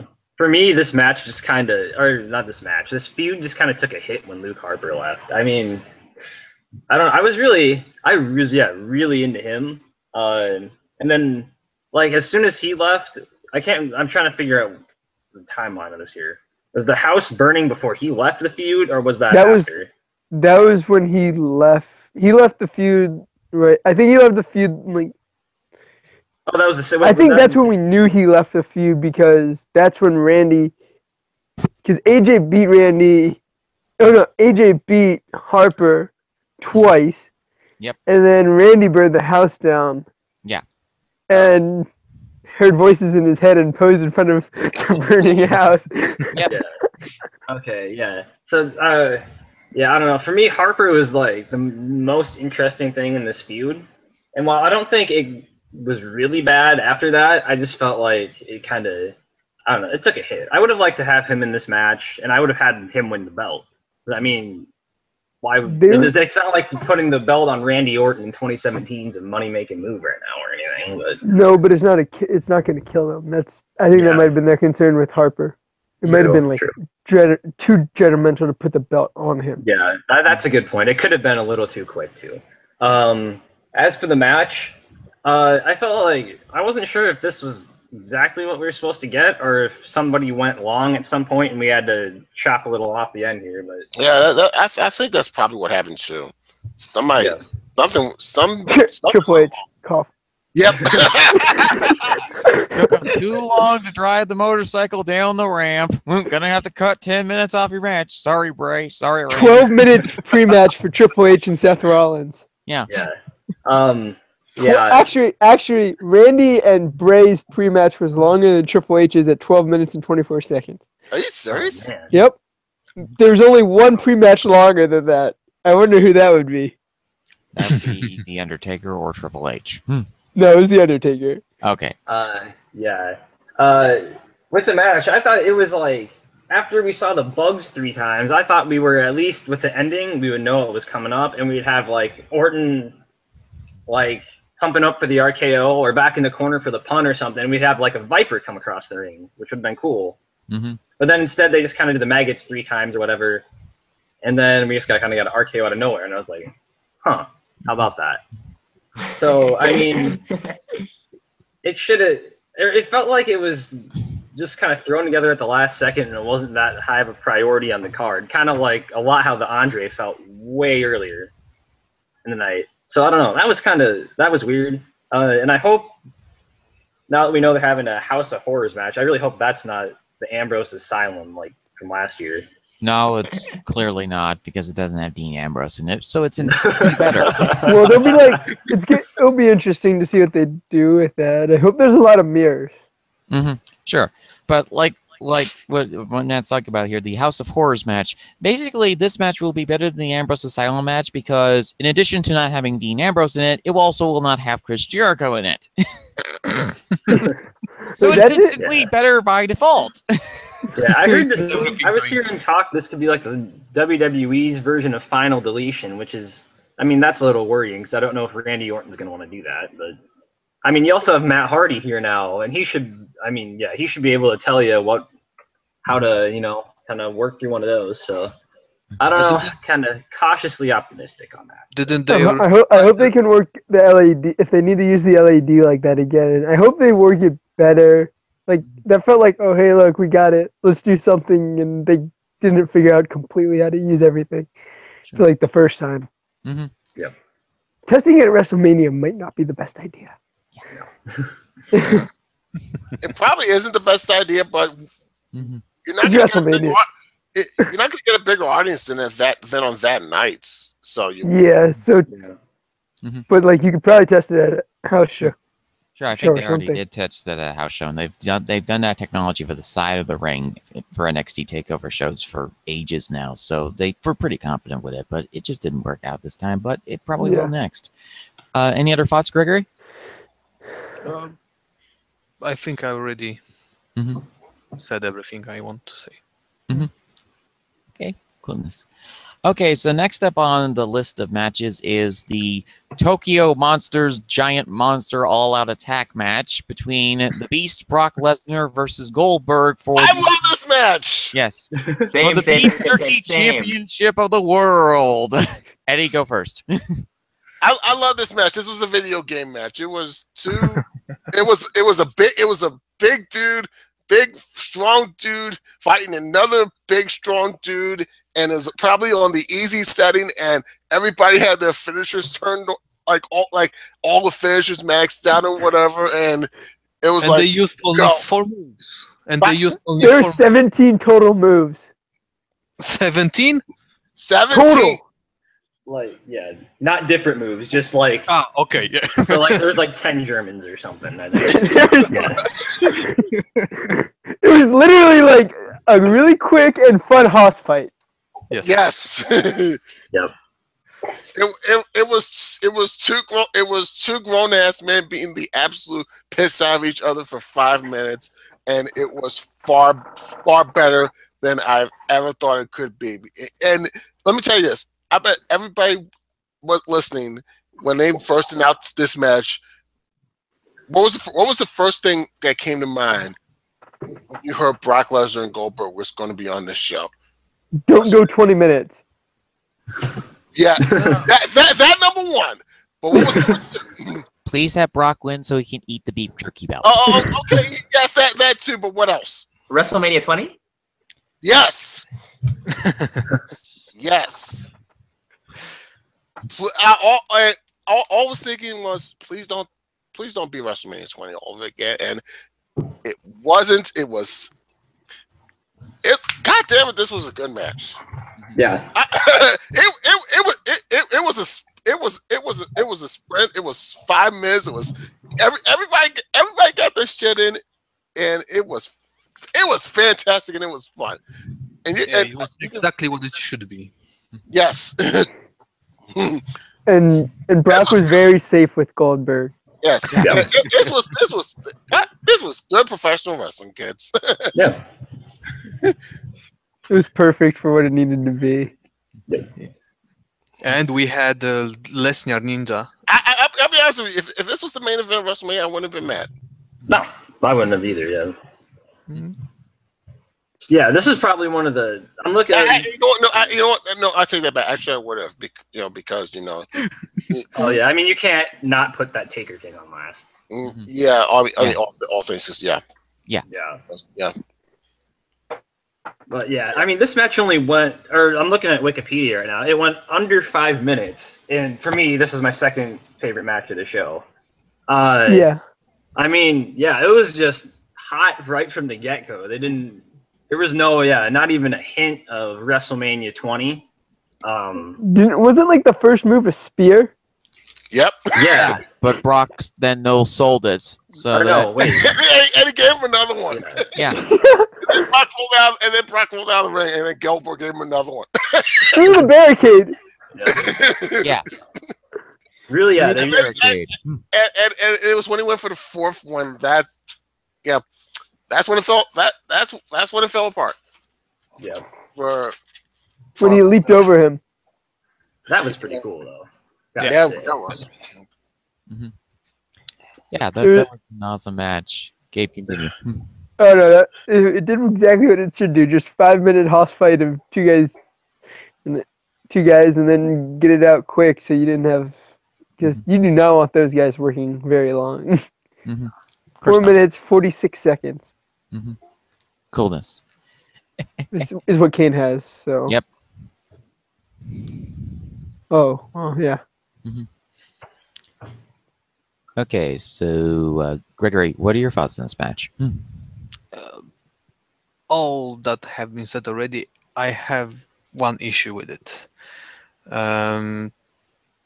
Shame it was for a title. Well, it's just the Beef Jerky Championship isn't really a title. Well, if it wasn't for a title, then I mean, yeah, you know what they're going to with this, but yeah, like I said, I prefer that title is on actual employee, not a full-timer? part-timer. Yeah. Yeah, well, But that's all. And yeah, I loved the match. It was, like I said, exactly what it should be. And I even loved the Goldberg entrance. When I was a kid, I used to watch WCW. I didn't speak English then, and still, I loved Goldberg. I'm sure you learned That's how to all. chant Goldberg, so. Yeah. Even though it comes from German, not English, but yeah. So, Haruki, what are your thoughts on this match? I adored it. Mostly just echoing sentiments here, but it was everything it needs to be. I also like that there was like a little story intertwined, and that was that Brock Lesnar at every turn just had his number, or Goldberg just had Brock Lesnar's number. And so immediately out of the gate, Lesnar's able to hit a couple Germans, and then he pauses because he's like, yes, got the monkey off my back, I'm doing it. And then immediately Goldberg takes advantage and spears him again, and now Lesnar's back on the defensive. But he's able to weather the storm. He's able to pull out a sick leapfrog and then get back into control, and then finally get the proverbial monkey off his back. In regards to Goldberg. So this was a no BS match, just immediately into it. I thought it abstracted greatly from everything else on the show. Just awesome stuff all around. Coolness. Do we want to talk about the six-pack challenge match with Naomi, the Monster, Carmella, Nikki James, Natalya, and Becky Lynch? Yeah. Yeah, let's go real quick. I really enjoyed this match. I'm very happy that Naomi got her moment. I'm really happy that she debuted a new finisher on Alexa and managed to pin her in the middle of the ring and with that submission. And it looks like that the Monster, Alexa Bliss, will be joining the other Monster on the Raw roster if this Superstar Shakeup hits. And I'm looking forward to that. Yeah. Okay, so anybody else have any thoughts on this match? Matt? The finisher's sick. Oh yeah. I mean, there's not a whole lot to say. I was a little surprised they didn't actually send somebody in or like debut or return anyone here, but after seeing how much time it got, that wasn't too surprising. A little bummed out. My girl Becky Lynch couldn't get the win, but Naomi absolutely deserved this. She worked hard since all those call-ups happened a while ago. We're like, oh, we're changing everything, and it's good to see somebody that works hard get something. Is that we need more of that instead of the opposite. But yeah, good moment for sure. She looks really good on her match in SmackDown too, I gotta say. Yeah, that was a really good main event there. I liked on the SmackDown match, just because I don't know how much time we'll have to get to it later, but like when they countered each other and her transition to that was super smooth. Yep, that was cool. Haruki, what are your thoughts on this match? I was a little sad it only got about 5 minutes because I thought that in that or 6 minutes, whatever it was, because in that time I thought they packed a lot into it, and I think all those women in there have a lot to give. Have a 6-person match that only goes about 6 minutes. It's a little bit of a shame, but unfortunately that's just the way the card crumbled. Per se. Again, I 100% agree with Matt's sentiment about Naomi. I mean, she was like one of the people that had to suffer through all the trials and tribulations prior to the women's revolution. And then when the revolution hit, she was kind of one of the forgotten ones, but she worked hard. She kind of developed this cool gimmick. She's remarkably athletic. She had to suffer, kind of go for years kind of being an afterthought, and that she kind of just weathered that proverbial storm and kind of stuck with it, and she's the champ. So really kind of, like Matt said, a testament to hard work and something that kind of makes you smile when it kind of puts it all in perspective. When she got emotional saying, "Oh, to the You Deserved It" chants when she first won it, that was really cool, and that she was able to get on the grandest stage in her hometown city was just awesome. So Coolness. Eddie, what are your thoughts on this match? It was fine. It was fine. I'm happy Naomi won, and I like Alexa, but I'm also happy that she lost. I mean, I think this was the absolute ending. It had to be Naomi winning and Alexa losing. This could have been longer, sure, but it probably wasn't going to be much longer than what we got. I don't think. Yeah. And besides the fact that most of the workers in this match, Carmella's green. Alexa, while she's good at character work, still isn't there quite yet in the ring yet. And, then you have Natalya, who's there, and Becky Lynch and Mickie James, who are good workers, but Becky has a habit of working too fast in these matches for whatever reason. Yeah. But I think they got great time. Certainly, people would have wanted to see the match go longer, but at the same time, major botches. Continue, Aggie. And they got the deadest of dead spots if you think about it.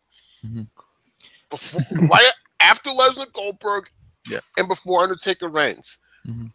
Yeah. It's the second to last match of what ended up being a 7-hour and 10-minute show. That is the deadest of dead spots, perhaps in the history of professional wrestling. And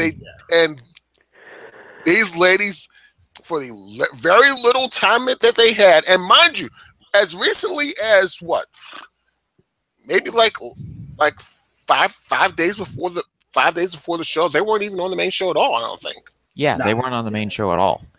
But then a humongous backlash from people caused them to get onto the main show and have Ambrose and Corbin get dumped into the pre-show. I think they moved it because apparently it might not have been the backlash. It was more when they were scheduling it out, they figured they could put it on the. It was probably better than putting the Dean. It's also possible, but the only people that got noticeable pops were Alexa and Naomi. Yeah, but continue, Eddie. Yeah, but for what it was in the deadest of dead spots in recent memory, maybe ever, they knocked it out of the park. Yeah, I mean, good on you, ladies. Good on you. Yeah. Ellsworth took a bump. The Ellsworth's getting. Yeah, his ring gear was great. Yeah. Total 1980s, 1990s rapper. With Carmella's name on it. Yeah. Yep. So, anybody else have any thoughts on this match? Yeah, I didn't like it. You did not like it? No, at all. And I don't get Naomi. Simple as that. No. You don't get Naomi? Anything else? I don't know how much I want to piss you off. Well, we'll talk about this last match while Gregory here fortifies his house because Tanya's probably going to show up. No, let's leave it like it is. Let's leave it like it is for match unlucky number 13 for Undertaker, which was Roman Reigns versus The Undertaker. And basically this match was... What? With special commentary from JR. Yes, I almost forgot to mention that. Yes, Jim Ross, or JR, came in to do special commentary for the Undertaker Roman Reigns match. And the reason for that is that recently JR's wife passed away in a horrific motor vehicle accident. And we here at Cageside Speaks wish our condolences on to Jim Ross. And it was great that he got to call this match. And this was the old JR of old. This wasn't some soundboard. This was Jim Ross at his finest. This was the first time he'd ever called a Roman Reigns match on the main roster. And to see him in his element calling an Undertaker match was the perfect way to do this.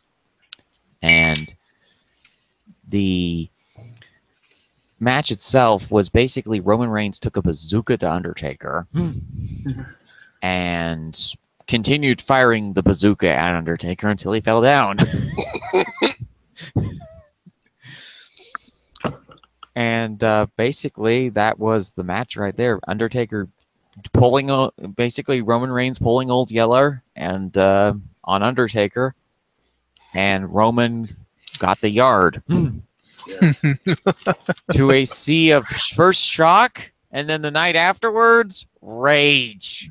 Pure, unadulterated rage from everybody in the audience.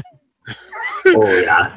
And also everybody in that audience got into, and I'm sure we'll get to that, right? Yes. Go ahead and continue, Eddie. Yeah. No. I'm gonna wait till you get to the Raw after Mania, because this is part of it, actually. Oh yeah.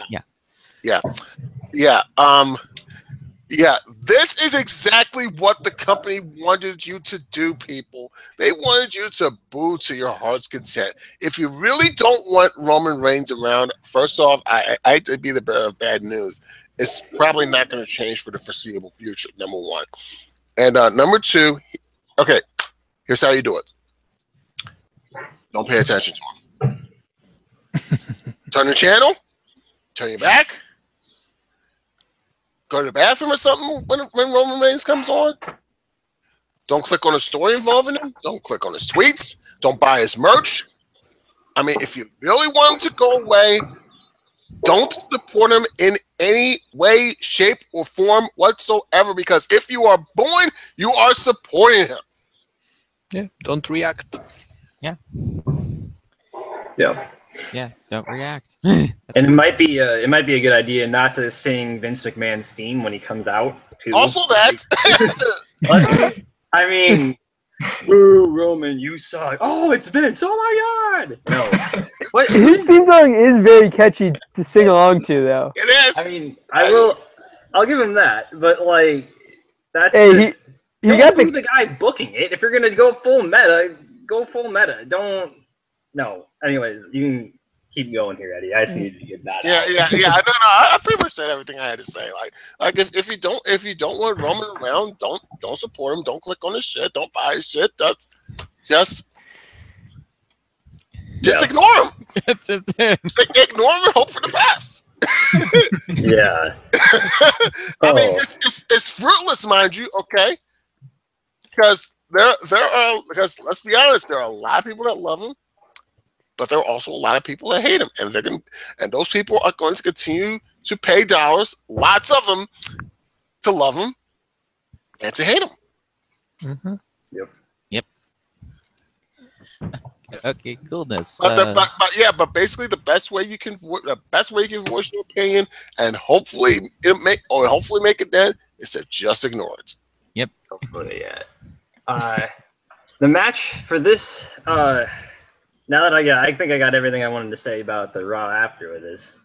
Out of it, other than if this keeps going, I kind of want to see where the chants go. There's a certain one in progress. It's fairly one of the. I don't want to chant it because one of the words is fairly obscene.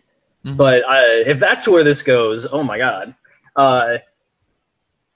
So yeah, I mean, just watching this match made me feel just sad because, Undertaker, he didn't look like he belonged in there anymore. Just with the last ride where Roman wasn't even either didn't get all the way, couldn't get Roman all the way up, or he got him up and then he like slipped down. I don't know what happened there. That looked sad. And the tombstone spot where Taker just couldn't pull himself up, and I mean, the only option Roman had was either deadlift him from his knees or just fall down. I don't know. And then there was something with the Hell's Gate where he couldn't get that.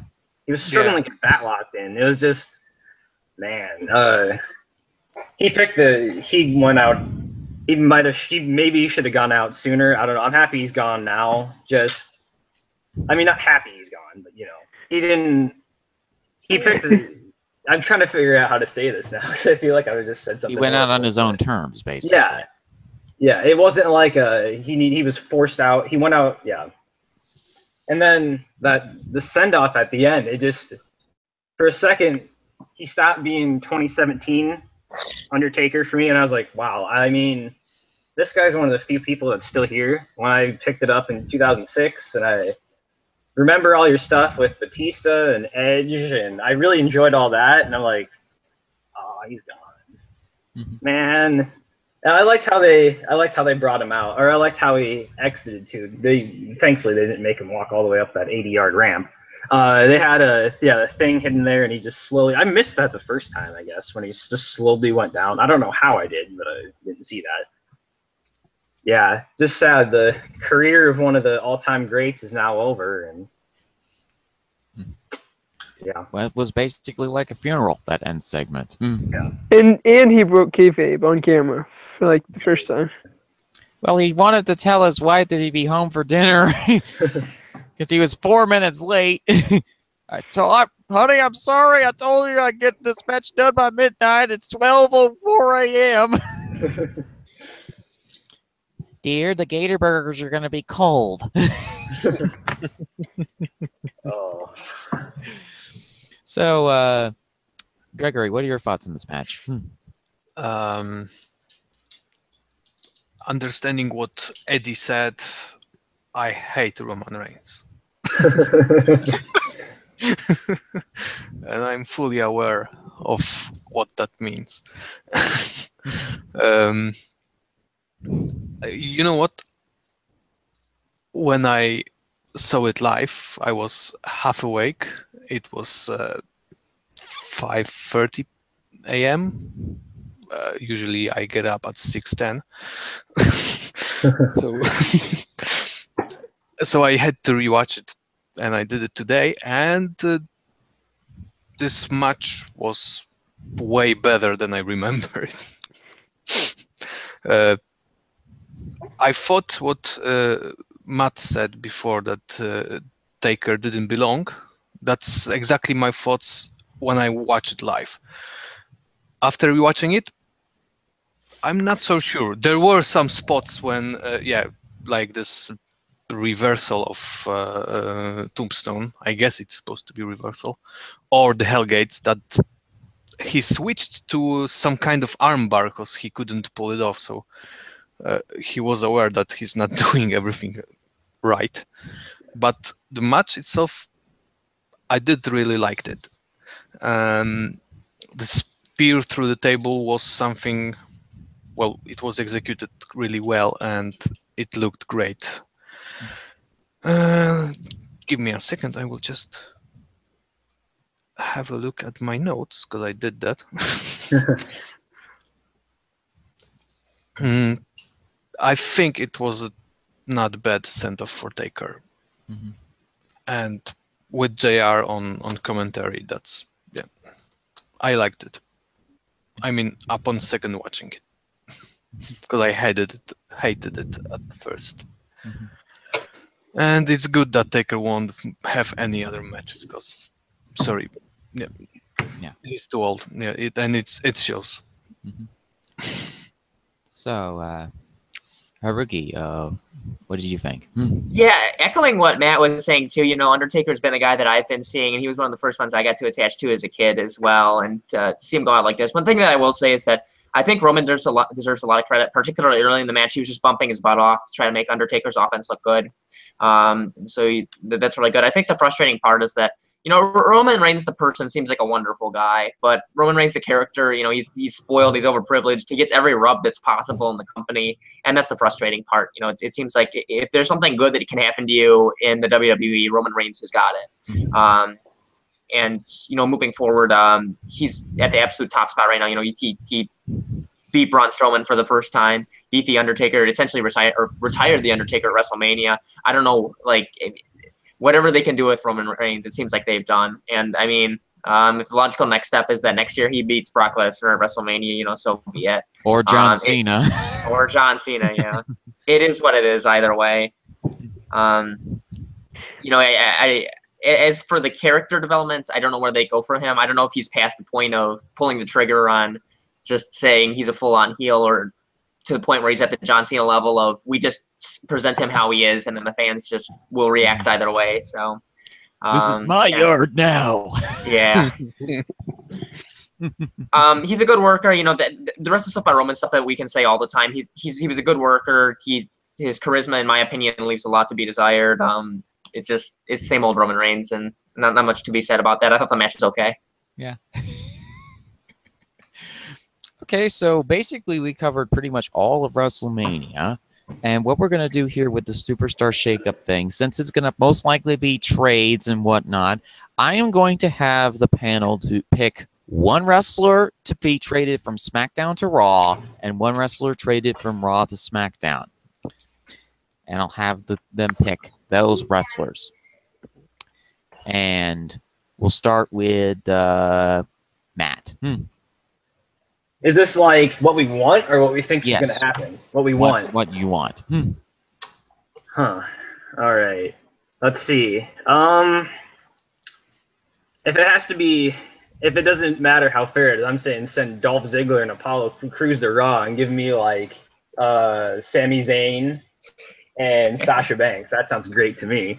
If I'm going to be a little more fair, I'll say let's send New Day and Sami Zayn to SmackDown for American Alpha and either Dean Ambrose or Baron Corbin, maybe. Corbin stay. Yes, they're not switching the title. Belt. Oh, wait. Yeah. Damn it. I forgot about that. All right, then Corbin will go to Raw. Yeah, just Corbin has the IC belt. Dean doesn't. Wait, what? Yeah, Dean has not lost has lost the Intercontinental Championship. Oh. Yeah. All right. Wait, who has the belt? I thought Ambrose. Baron Corbin has the belt right now. Wait, he won it Tuesday night. It was non-title last night. Yeah. Or not last night. Whatever. Yeah, it was not a title. Dean's still the champ. Oh, right. I'm confused. I thought the belt changed hands for some reason. No, it did not. Nope. All right. I guess I was trying to get to the end of SmackDown too quick. All It went downhill after the Nakamura shout out. Yeah, so my idea with this trade is Raw's tag division is a little heavy right now.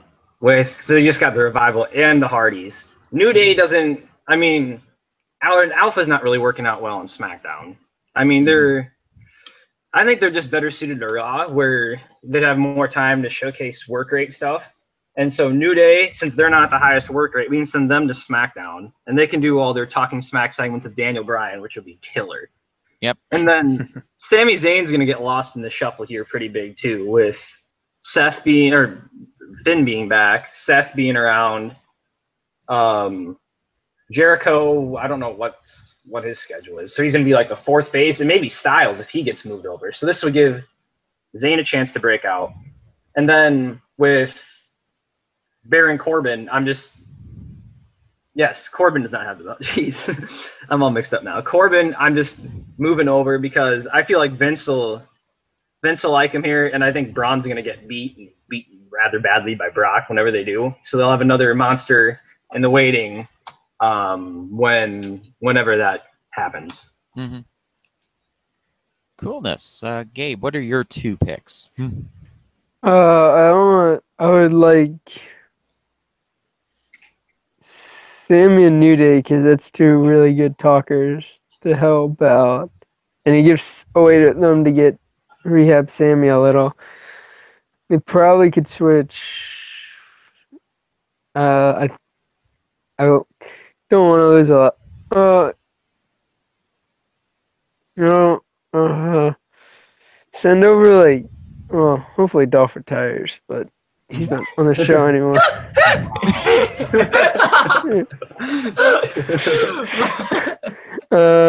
We could send over.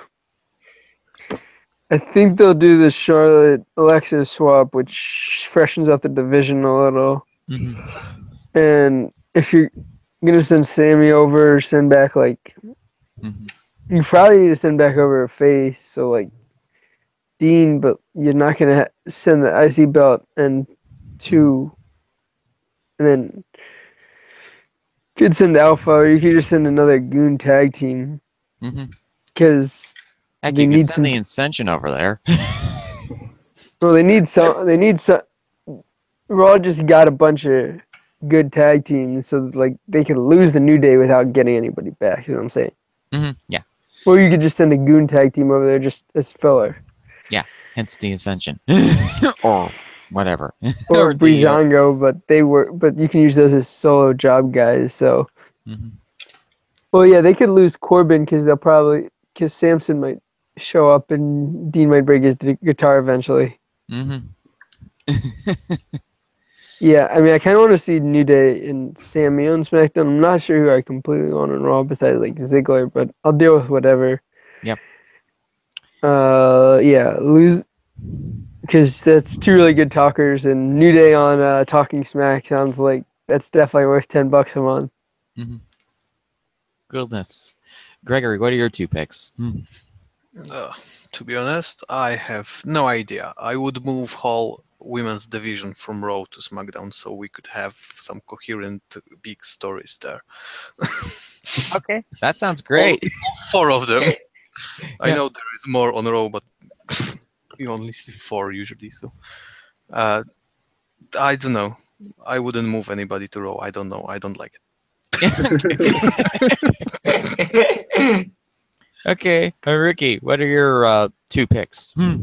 All right, now it's very clear that Raw is just tanking at this point. To try to focus on this year is just ridiculous. Trust the process. We're going to go full Sam Hinkie, full Philadelphia 76ers. All right, so here we go. Raw trades the New Day to SmackDown. All right, you ready for this? Yeah. And in return, they get Breezango, a future NXT call-up to be named later, and cash considerations. You know, you start building the building blocks for the future, open up a few spots. Here we go. Now we're building a roster, all right? Now, other one that we're going to do, we're going to trade Kevin Owens over to SmackDown for Dean Ambrose, all right? We're swapping mid-card champs. Here we go. We're reuniting the Shield over on Raw. We get to free up Kevin Owens from constantly having to do stuff with Jericho and Sami Zayn. Get him over on SmackDown. Oh, you got future stuff with like AJ Styles.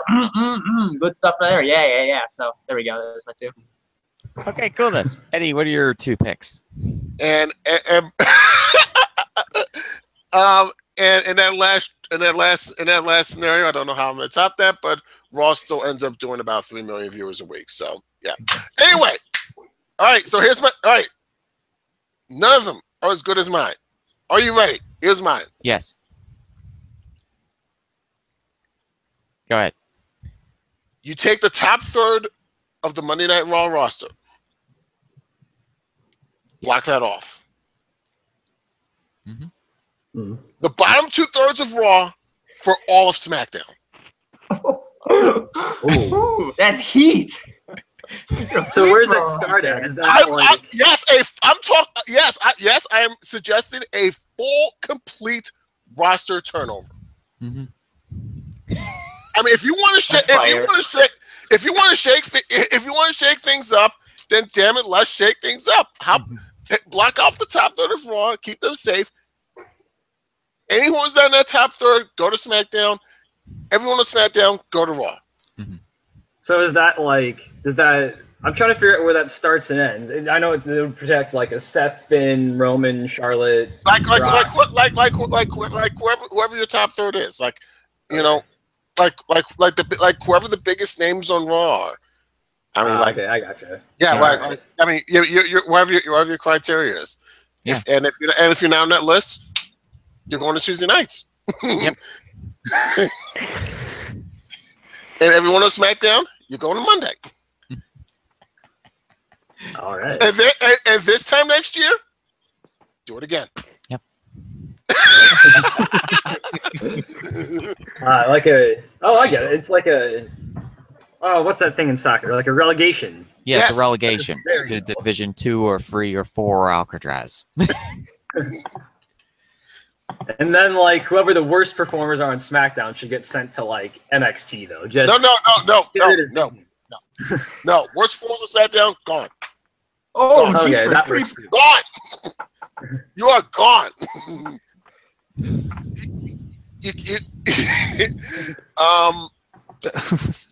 Yeah, gone. Nice knowing you, Cruz and Dolph and Kalisto. I like Kalisto too, but man. Yeah. Can't Good lucha talk, thing. has a habit of botching constantly. Yeah, like almost I had killing such- himself versus Ryback, who saved his life. I had such high hopes for Kalisto too. His chairs match with Corbin was great. Yes, that was a great match, but that was one good match. Yeah. His Del Whereas- Rio stuff No, was Del Snoro. Yeah, it's not even that chairs match. It's that Lucha Things promo. That doomed him pretty much. Yeah. He's done nothing since then. He did good in the Battle Royale, though. That was good. Oh, His God, he match was with so Ryback eliminated. last year was decent. Sure. Yeah. Yeah, that was good. But Nobody cares. Ryback's gone. Ryback saved his life. sure, he did. But basically, Ryback's gone and is eating, his bank trucks full of meat. And Kalisto is out here doing nothing, unfortunately. What's sad too is that once upon a time, like Kalisto was a hot act when he hit that Salida del Sol and he got the OMG moment of the year, whatever, like that. He was like a decent enough deal, but then the roster draft happened and then the promo happened. He hasn't done anything since. Yeah. No, he literally won the title versus Del Rio, and then they took it off of him right away to give him a moment at the Royal Rumble. Yeah. Yeah. Why isn't he on cruiserweight? Because he's like the least interesting cruiserweight then. Hey, Tony Nese has would like to have the word with you. And Or TJ Drew Perkins Gulak. for that matter. TJ Nese has abs, so He's as boring as a loaf of bread, though. so much wasted movement. So let us get our final thoughts on this here show, and we'll start off with Gabe. Oh, on WrestleMania? Yep. I thought it was way better than anything we had the last 2 years, just overall. Good overall show. There was no like super high moments, but you had some good high points, pretty consistent throughout the show.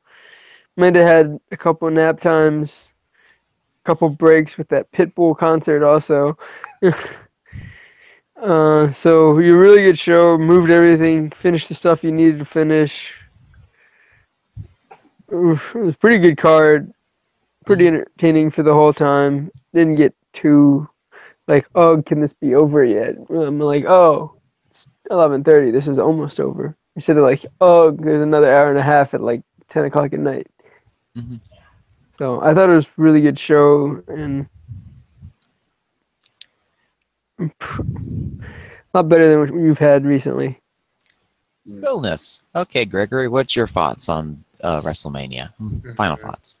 Yeah, first of all, it was special because finally I was able to watch it live. That's something unusual for me. I won't stay up whole night to watch a normal pay-per-view event. So, I was quite active on Twitter. That's something that added to it. I was able to interact with at least 3 people, so that's 3 times more than usual. Yeah, we don't have a big wrestling following here. Even itself, yeah, I liked it, but it's lacking closure for me. Like we said at the beginning, it's supposed to be the event of all events. It should end feuds and stuff like that. It did in some places, and yeah, it is the place for Taker to take his final bow. That's cool. That's something, but I don't know. It was a good show. That's basically it. Coolness. And I'm glad that you enjoyed the, being able to talk to folks on Twitter. I was one of the people who was talking with him all night, pretty much, because, this was also my first time watching WrestleMania live. So it was really enjoyable. Yeah, Okay. thank you for that. Yep, you're welcome. Haruki, what are your final thoughts on WrestleMania? Loved it. Good stuff.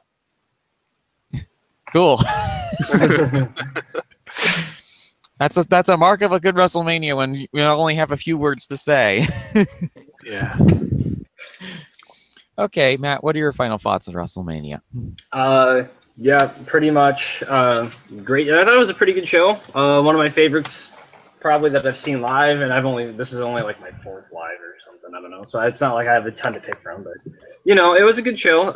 Ups and downs all throughout. First few hours were absolutely amazing. I don't know what else I could have asked for, really. They delivered. Nice. Okay, Eddie, you were on WrestleMania 32. You ping-pong came journey back and forth with the other guy, Blackjack, because you both hated that show. What were your thoughts on WrestleMania 33? I loved it. It was a goddamn awesome show. I mean, granted, the bar was low considering WrestleMania 32 was an absolute pile of hot garbage, and I will never watch it again. I'm serious. I still have not seen that show since the original. No retro blogs on it. I'm sorry. What? No retro blogs on it. Nope. No. Absolutely not. No. Delete.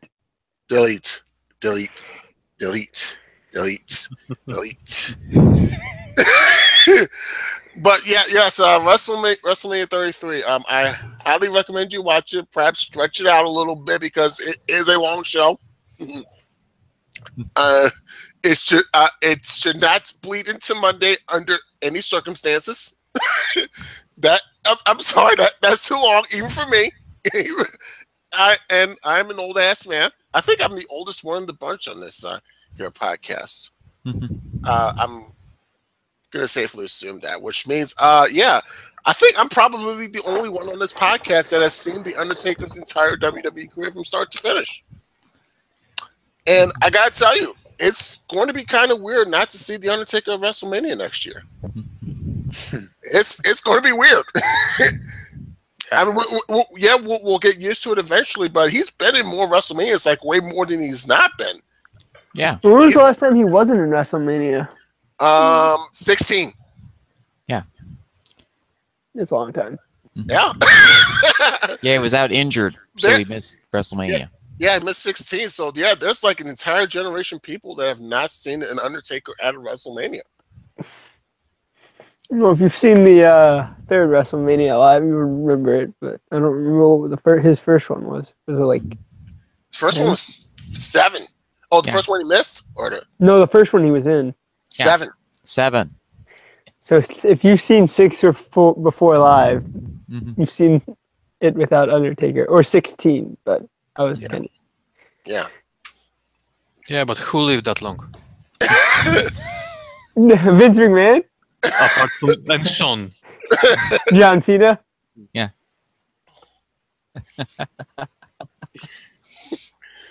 Eddie. Yeah. You might have seen those live. Maybe.